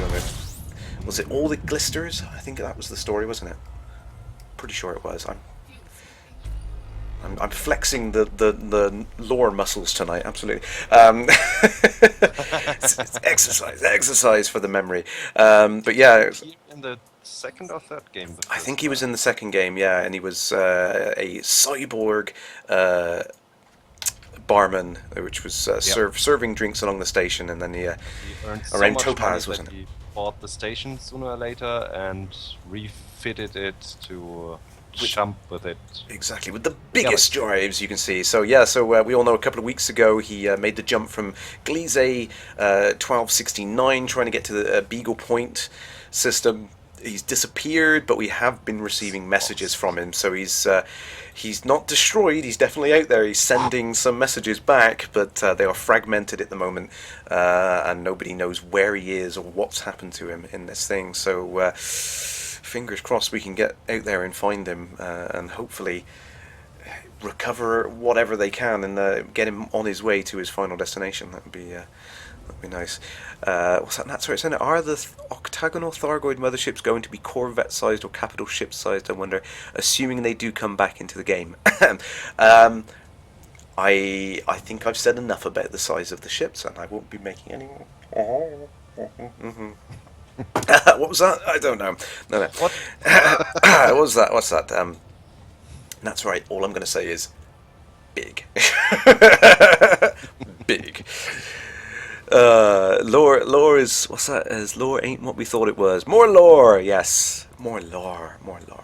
I think we're working on it. Is yeah, I know. There's lots of things which I think are going to be the same. I think there's a big panic that everyone thought that everything was going to be thrown out. I don't think everything's going to be thrown out. I think that Michael's just taken the opportunity to say, let's just pick the things that work well to make a continuous story from game to game. But stuck in witch space, those were the days. Stuck in witch space, not enough fuel. Been pulled out by the Thargoids. You managed to survive that Thargoid encounter, but you didn't have enough fuel to jump back to another station. Yes, I remember those. Happy Sack. Yes, go ahead, my friend. Link. Oh, there we go. Yes, game with the end. Lovely moderators you have here. Is it lovely moderators? Oh, crash. No, don't crash into a star. Don't crash into a star. Brooks is making stuff up, but I mean, he is the executive producer, so I mean, it is kind of his job to make it up. So if he chooses to make it up, lore, and it has to fit together. So yeah, if some things are not in line, not really in line, why not take this opportunity? Because we want to have more lore for years, and you know, if some inconsistency could haunt you all the time, that's not worth it, I think. Yeah, yeah, absolutely. And I don't think they will change much, but thus just as much as they need to make it everything consistent. Yeah, absolutely. That's I think that what needs to be done is kind of like clear up all the ambiguities, kind of ignore the things that don't make sense now based on what we mean. Because I mean, there's all the things from the original games as well, like the torus jump drive, which was used to make small hops, small micro hops between systems. It doesn't make sense in the current game universe, so some things need to be thrown out the window, I think, absolutely. But this is what I want to see, absolutely, is sorry, what's this? Lore video about Jack Station. Oh, thank you. Let's go ahead and let's keep a note of that. Thank you very much, Happy Sack. Okay. I will Safe. go and check that out. Hope they are still insectoids with biotech ships. DJ Targin saying there. Yeah, so this is what I want to see. I think a lot of people would agree with me. This is what I want to see. Is this? A lot of people remember this from the Gazetteer Frontier Elite 2. You had the section in the front, the brief history of human space flight. So you had the everything from the 1950s all the way through the 2000s, and then into the 21st century, 22nd century, right up to the 2380s, which kind of explained all of the things that went on in the lore of the universe. That kind of timeline stuff, that's the thing I want to see clarified from Frontier. Just some bullet points, please, a decade at a time or something like that. Just something which like kind of this, gives us, yes. yeah, and I Yes. think that would be a really, really nice thing if Frontier can kind of get that for us, because it would give us absolute clarity on what's happening, where we are with things, you know, when, you know, obviously, if this now, with the first encounters that the Thargoids were effectively neutralized, let's put that as a point in time on the timeline, and we know where we are. I think that'd be really, really awesome to see. So I'd love that. But Please. if you need stories right now, if you allow it, John, I would just post Yeah, go ahead. our link since the preparations for the wildcard games, and you have something to read. Awesome. Yeah. Please do. And that's what I love about the Here fact it that is. Frontier allowing the community to like create their own Shows threads of also stories. our artwork. Now we have at least one. An in-game encyclopedia, Cocalarix is asking. Yeah, that would be nice. I mean, there's a Oh, few yes. games. Oh. Few games have done some great things like that. I would love to be able to bring up. I think I've asked David for it. I want to have also a some sort of Galactipedia. So when you see something special that you don't know about from the for example from the scientific viewpoint, like a Wolf Ray at you Star can or- just fire up your computer and say, "Tell me about it." Yeah, that's awesome. And I mean, That would be absolutely epic. there are some great things in the HES voice packs that do that, aren't there? There's some great kind of explanations, some additional pieces on there which explain some of these cool, some of the really cool nebulas and things like that. But yeah, definitely to have something in the game where you can just bring up some information, and do it. I mean, I know we've got the obviously we can bring up Galnet news at any point now, which is really, really great to be able to see that in the game. Good to see the Pilots Federation making relay stations. Yeah, absolutely. Throughout the galaxy. Great job. But yeah, there was one thing I wanted to. Yeah, so this is a screenshot that I was sent earlier on this week. Actually, this is. I'm not sure whether this change has gone in, but it was obviously on live at some point, so someone managed to do it. So if it's been leaked, it's not me. You can see from here. But yeah, so this was one of the changes that was one of the background things that went in, I think, on the servers, where the Galnet News will now display this list of minerals you can find on planet surfaces within a 30 light year radius. So that is a really, really awesome thing on there. Because I know, particularly with the engineers, everyone was asking, like, where do I get arsenic from? Because arsenic is obviously one of the elements used for the FSD upgrades. Everyone wants arsenic now. And it's a little bit confusing how to get it. So now you can go to the Galnet in any station and find out if there's any nearby, which is really, really cool. This is the sort of thing which I think the game desperately needs. It gives you that kind of, allows you to pinpoint what you're trying to do. You know, if you want this particular thing, go there. That's absolutely needed in there. It's really, really awesome. Shanray said it's limited to engineer bases only at the moment. Right, there we go. That makes sense. I may have accidentally said that. So I think that was going out as a big server change, but there we go. We'll just leave it at that. We'll leave it at that. What's that concept you want to go in there? I will check that out in a little bit, DJ. Another top. Okay. The Discovery Center. Oh, I know this. I know this. I think I've shared it with you already, John. Mm-hmm. It's a concept how the the surface map Discovery scanner yes. could work. How this could be visible to get more and more data while you are scanning a planet. Yes, I remember seeing I know this. Yeah, thanks. Yeah. And I particularly like the idea of, if you just sit in orbit and it kind of gives you hotspots, like locations on the surface which are going to be good to go to. I like the idea of that it's more kind of skill based and more kind of focused, guiding you towards what you want to achieve. I think that's whoa. That's a neutron star. Bear 1 second. That's whoa. That came on quickly. I wasn't expecting that. Whew. Nearly made my first mistake. Then that was a close one. Scary business.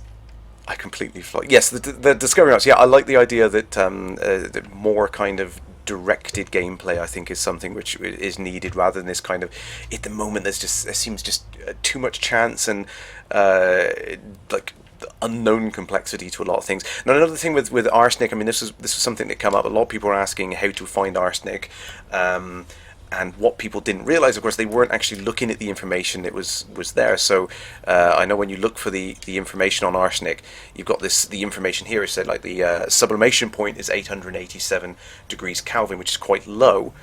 So that information there tells you that you're not going to be finding arsenic on planets with a surface temperature beyond that point.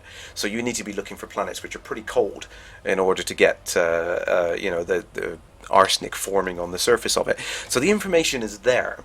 So, and I think this is the problem with a lot of elements in the game at the moment, is that Frontier don't want to spell everything out to it, so it's just by the numbers. There has to be a little bit of thought. There has to be some kind of technical ability of the players to be able to kind of look at what you've got and figure out where to go. Like when the materials first appeared in the game for 2.0, the first thing I did was I went off and started surveying planets near stars which were younger, because they were likely to have the heavier elements like yttrium and some of the harder elements to find out there.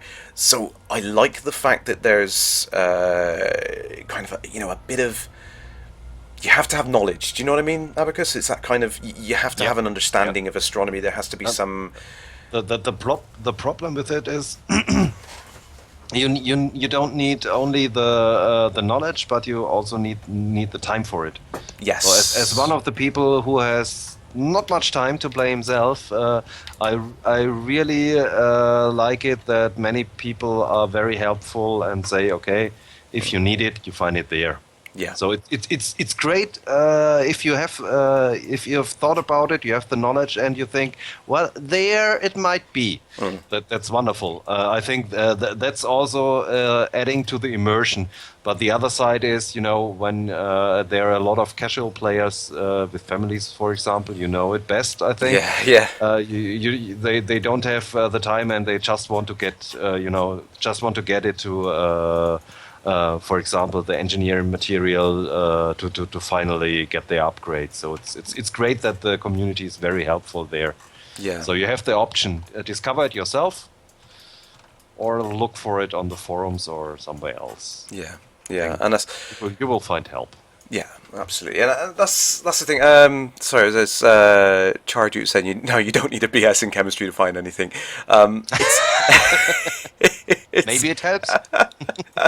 Yeah, I mean that's the thing. It's like, if you have the knowledge, there's a lot of scientific basis of what everything's built on. But like you're just saying there, Reinhard, is the fact that other people will find these things, and then there starts to become guides and things on the forums, and people say, because once someone has found an element on a planet, it's everyone then starts sharing that, and it's like, right, that's a planet to go to get that stuff. which means you can get it. So there is kind of that kind of community kind of sharing that information around, which makes it happen. Like Game of the Year saying, yeah, there's spreadsheets online that help you find the materials and things like that. What's that, DJ Titan? You didn't have any problems finding the stuff you needed for crafting. You got unlimited time. Yeah, and like Reinhardt was just saying there, is that the problem I've had is I haven't got enough time to find all of the things that I need to make the particular elements. I know that I wanted, was it 2 conductive components, which you wouldn't think would be too hard to find. I spent 4 hours checking different signal sources, attacking different kinds of ships. I even murdered some innocent miners because it suggested that Horde ships would have them. I tried. It was an independent system. It wasn't aligned to anyone that cared. It was a communist system. It doesn't matter.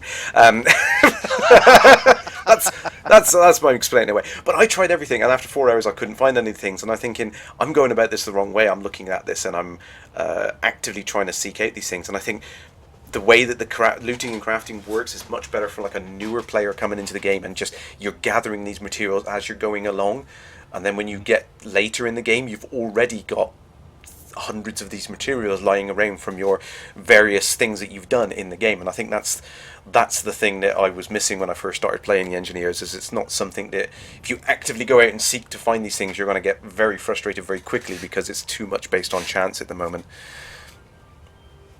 What's that? Awesome, yes.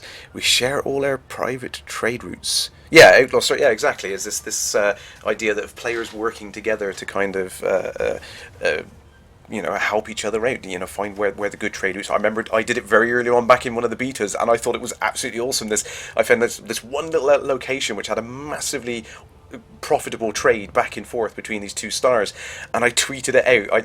I spent a good few hours that afternoon making a lot of money, and then at the end of the evening, the end of the evening, I tweeted out and I said, "There's a great little trade run here." And then when I woke up the next morning, gone, nothing. The stock was just empty from those systems, and I think that's brilliant. I think that's awesome. You have too many followers. Yeah.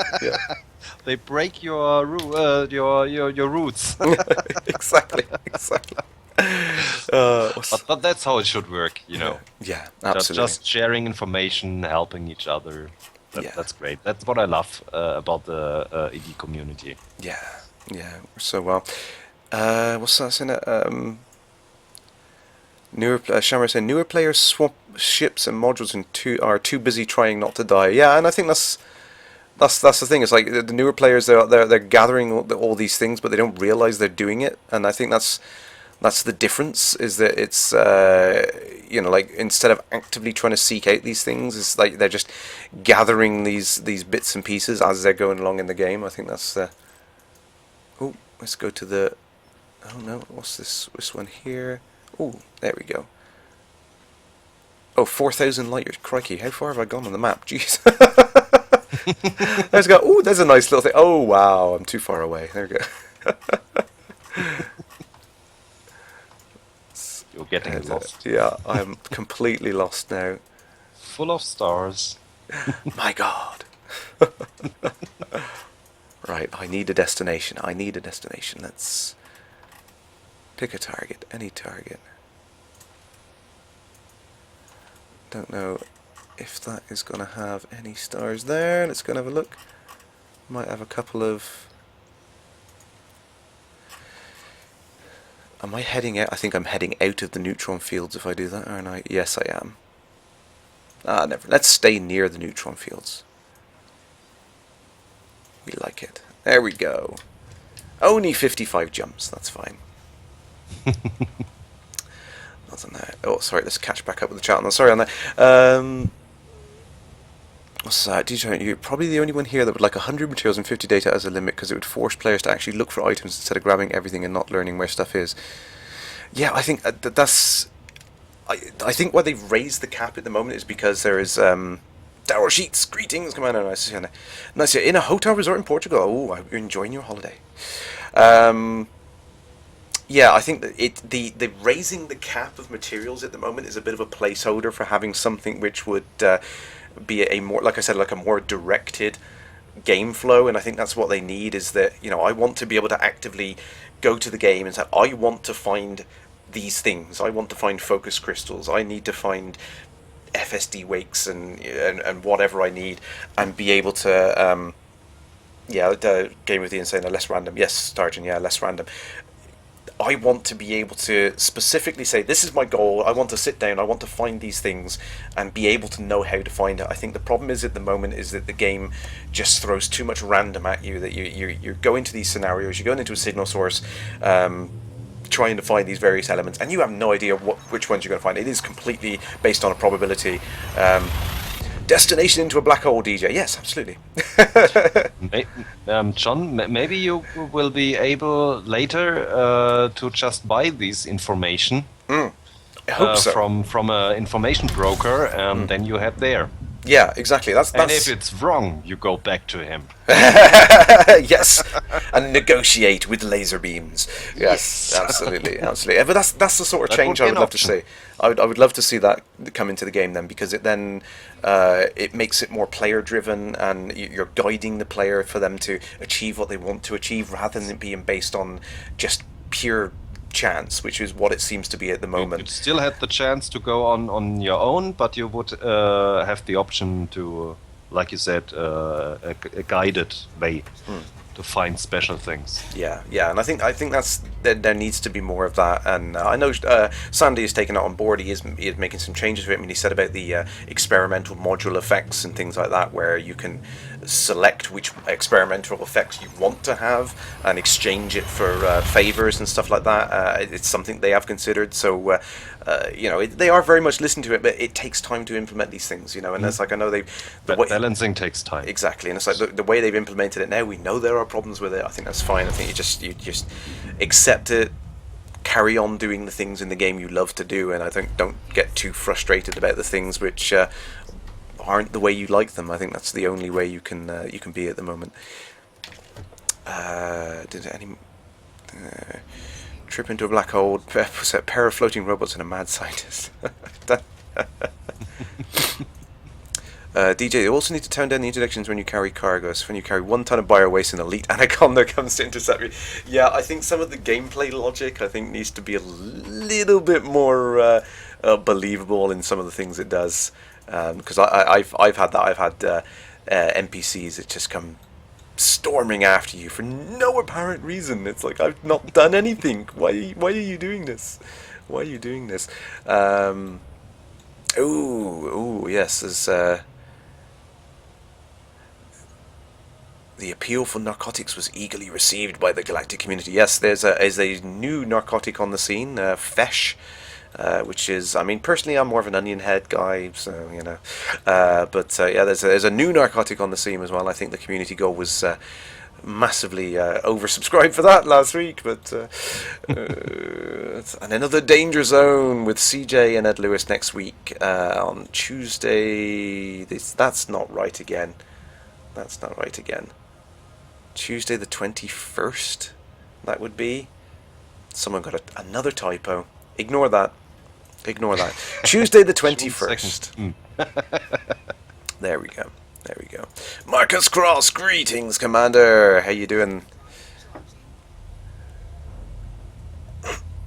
Happy Zach. Yeah, I saw that in the articles as well. So funny, all the articles out there saying that Skynet has taken over the AI and in Elite Dangerous and given them super weapons. Ironically, it was nothing to do with the AI. That was the thing that was really ironic about it. It was a strange network bug which would cause the various statistics of the weapon types to kind of be misaligned, so you'd end up with something like a plasma accelerator with the fire rate of a multi-cannon, which is I want one. Pretty deadly. Yeah, I think everyone want one of those. So the AI were oblivious. The AI were just hitting the fire button and getting these fantastic fireworks coming out of their weapons, and like, yeah, heck yeah, nice.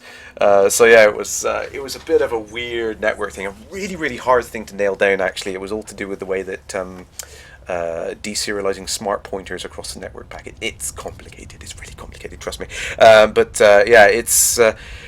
It's been fixed now. That's good. It's good. Shuggy Bohoy, yes, I am off exploring. I am in the middle of nowhere at the moment, about 13,000 light years away from Sol, I think. Just exploring around, chilling, as you do. What's that, DJ? By the way, if you're a trader and this game uses mines where you can run away from NPCs, shock mines make NPCs spin around and normal mines do more damage. Yeah, I think that, again, this is the big problem with 2.1, is it's almost like it's a new game again from scratch, and a lot of the techniques that we've got used to doing, like the interdiction, just submit and long jump away, high wake away sort of thing, which was the common thing. Sam mission up there, only 13,000 light years. Sam, yes. Where is he? We'll find out where he is.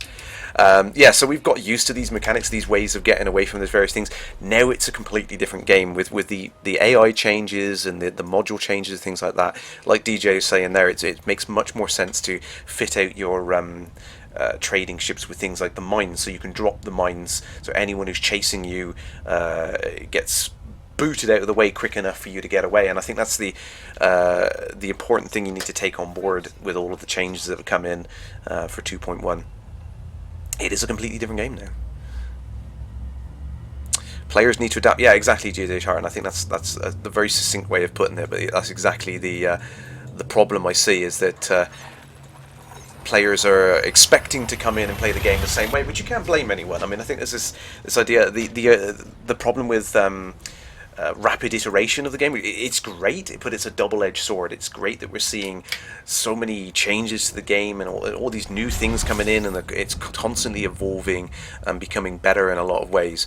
But at the same time, it also means that players that have been here since the beginning are having a hard job keeping up with the pace of changes. And we're all used to playing it in a certain way, and then suddenly everything comes along and totally changes everything and throws everything at the window, and we're all learning new things.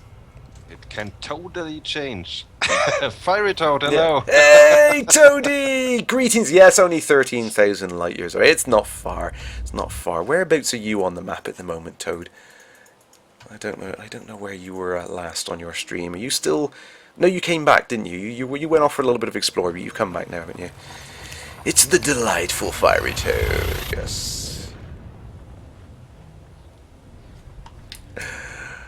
What's that? Galmid, and good evening, sir. Good evening, Galmid. Good to see you there, buddy. Look out for those burny things. Yeah, I seem to keep flying past these big burny things. Oh, mining at the moment. You're too late. Too late for mining, man. See, you've missed the community goal. You explored a little. No, Toad. I believed you went out. Was it this? Where is this place? There's this place somewhere. Where is it? Isham's is this the one? Is it? Did you go out here somewhere? Was that where you went exploring? I believe it was. Somewhere like that. Was that the one? Wasn't it? Still not in the galaxy map. We're gonna have to have words with that Ed Lewis.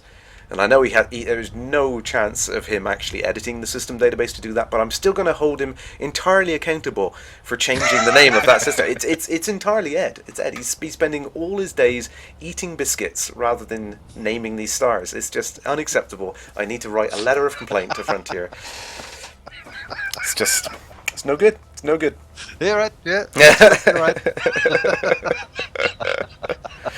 Oh, it's here. Oh, what are we? So where's that from the green tank? I didn't see the original question there, sorry.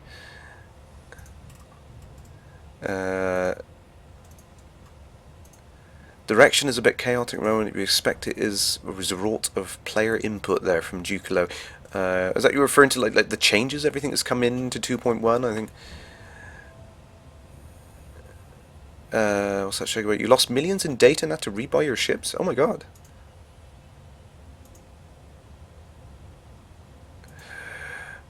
Uh, 2 million of data lost. Oopsie. Was that from an NPC or some explorer ship with no shield? I've got an explorer ship. I have got shields.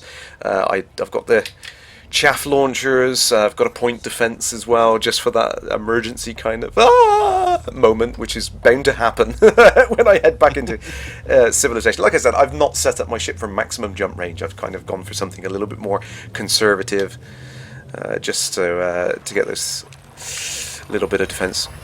older conversation. Oh no, sorry, no worries, Jukalo. I was just trying to follow back on there.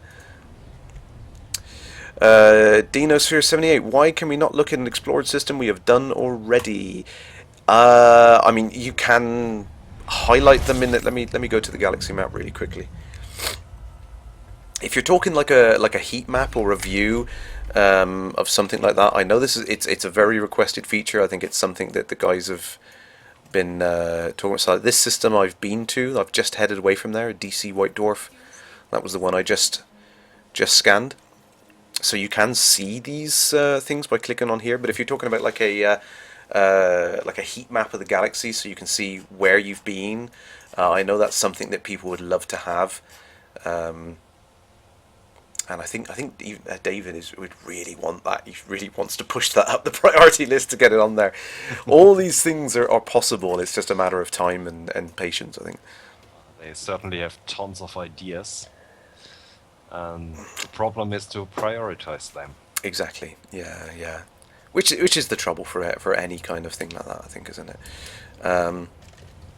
What's that? DJ Tartan, you're in a full combat asp exploring with 42.7 light year max jump rate. Yeah, I think if you get to the top end, like grade 5, rated 5 engineer updates, you can do some awesome adjustments to the ships, and I think that's the things that I really want to try and work towards later on as well.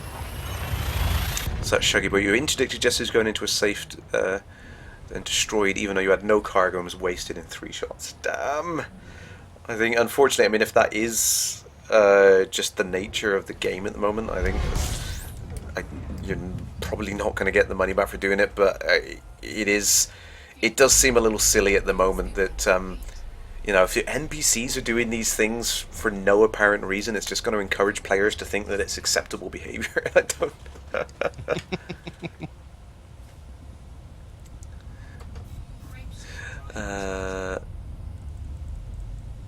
Green tank. Yes. Sorry. Yeah, I see what you mean. Yeah, there's too much listening to the vocal minority on the forums about the new AI, but you feel like Frontiers aware of what's up. Yeah, I don't think they're picking out the things that the vocal minority do. I think they've learned to kind of look at. I just saw Marcus cross out. Dinosaurs when? Season 4. There you go.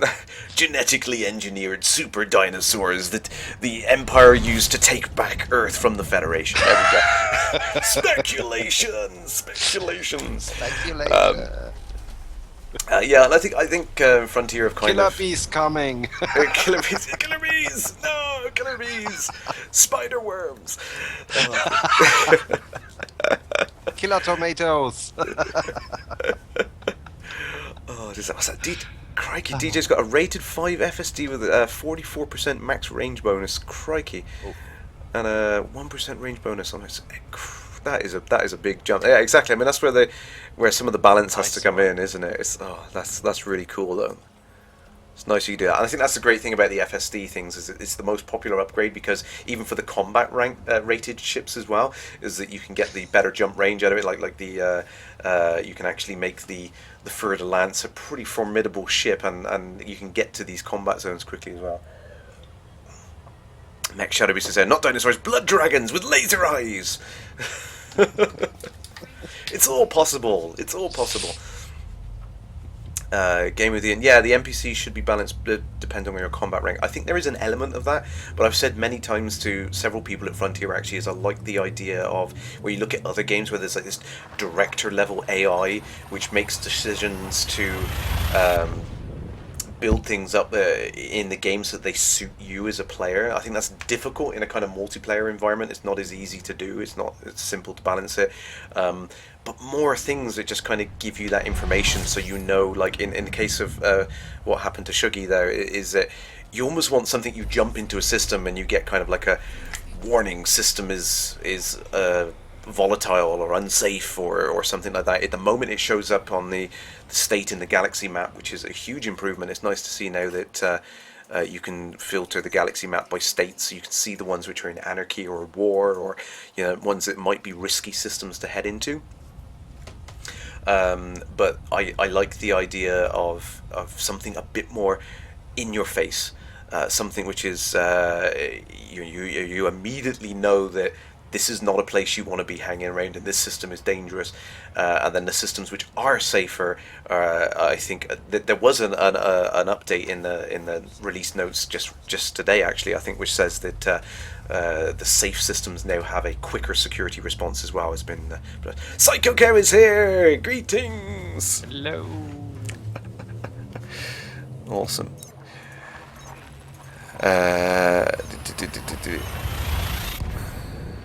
What's that Shuggy saying there? I don't think there need to be anything done, not at all.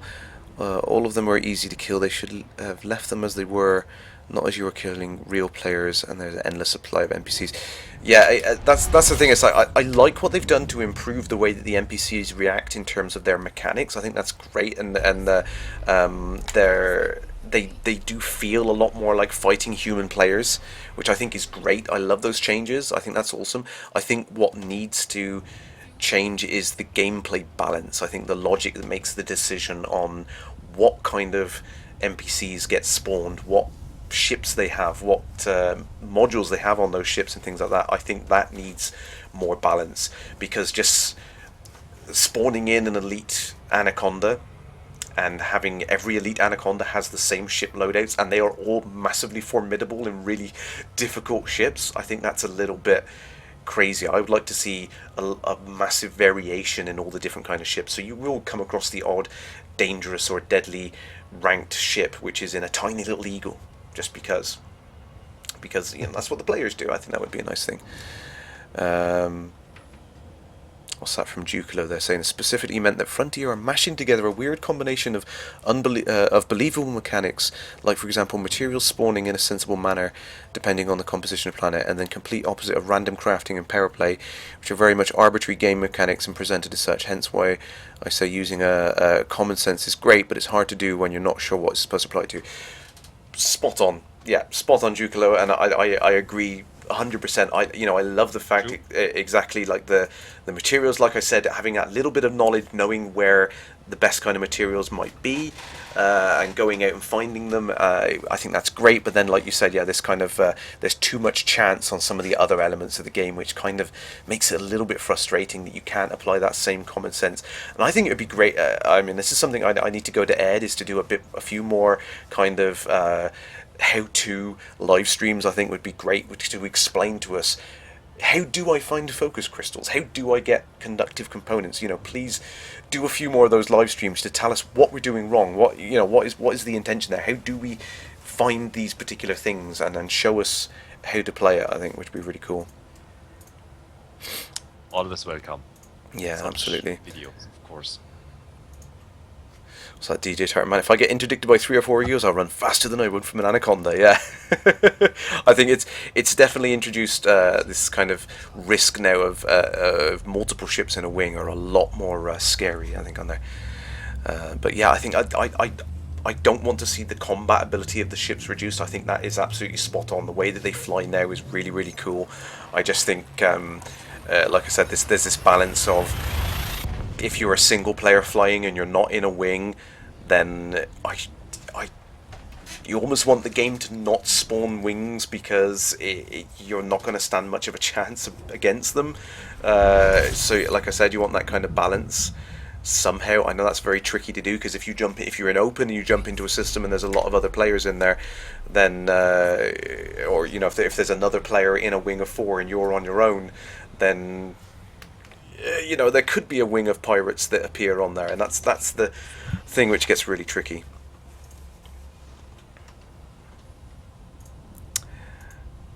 Richard Begg, you like the hologram for the black hole now? Yeah, it looks like a sombrero. I'm just going to say sombrero.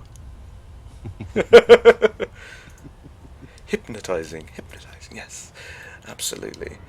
So I think there was a couple more bits in the newsletter that we've gone through. Oh crikey, we've missed it. That's short notice in the newsletter. We're already 3 hours behind. Okay, so there was an AMA with the Lave Radio crew tonight, 3 hours ago. There we go. Whoops. Damn it. This is the problem with the weekly newsletters. Occasionally there's going to be things on short notice which are going to be missed. But you can always go catch up that on the newsletter on there. So anyway, we have touched a little bit on the community goals on there. Obviously, the dangerous gains and the exploration data for Terry Port as well. We have gone out. I'm going to read this next bit verbatim because I think there's some pretty cool elements in there to talk about as well. Every year, thousands of people disappear into the vastness of space. Some simply venture out too far and lose their way. Others are abducted by pirates and sold into slavery. Their identity is irrevocably erased. Others still may suffer from mysterious fates. Now, I think this is a little hint to the to the Lost. I think that was the storyline. Oh, I've forgotten now, Reinhard. Was that the? Yes. Maybe even to is she still lost the federal? Hazley. No, Hazley. Hazley? Yeah, she's back. She is in. She's in back. care though, because everyone's assuming she's lost her mind when she comes back. Speaking of the caretakers of the galaxy and various other strange things like that, she is back. Okay. But completely missed that. No. Yes. So the story behind this community goal says Pranav is looking to find exploration data. It's an intelligence gathering operation to find the lost people here. There you go. Lost.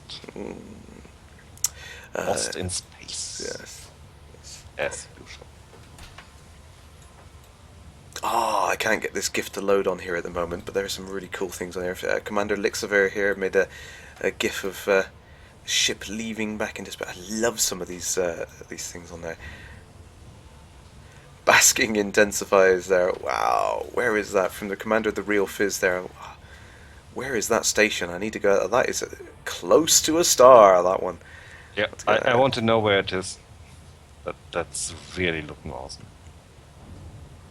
Yeah, DJ, we did touch on that. Let's skip back up on that. Yeah, so there's some talk of passenger missions coming into 2.2. There's some more information coming up in the next couple of weeks. And Michael Brooks is doing this competition on the forum on here, so you can get some cool locations in game you want to be used for tourism. So yeah, we did. Oh yes, thank you, DJ. Yeah, there's the link on there. I did scooch back up to copy it. But there we go. So yeah, there is a competition running for that, which is pretty cool. And Commander Ishmael here, going a little bit space crazy here. I think that's quite nice, actually. All these donuts and wheelies around his Cobra on there.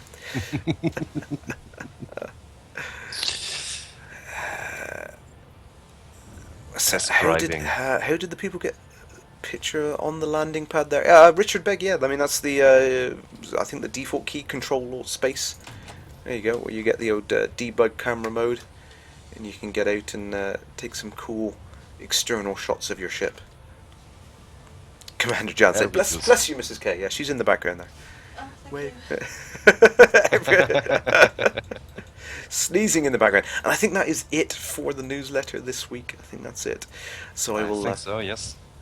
I will hop back to the game, and I think that's probably wrapping it up for this evening. I think we've gone a little bit over. That's not too bad. It's still good in time compared to some others. That's good time. Yeah, that's good time. I think we've wrapped it up pretty good.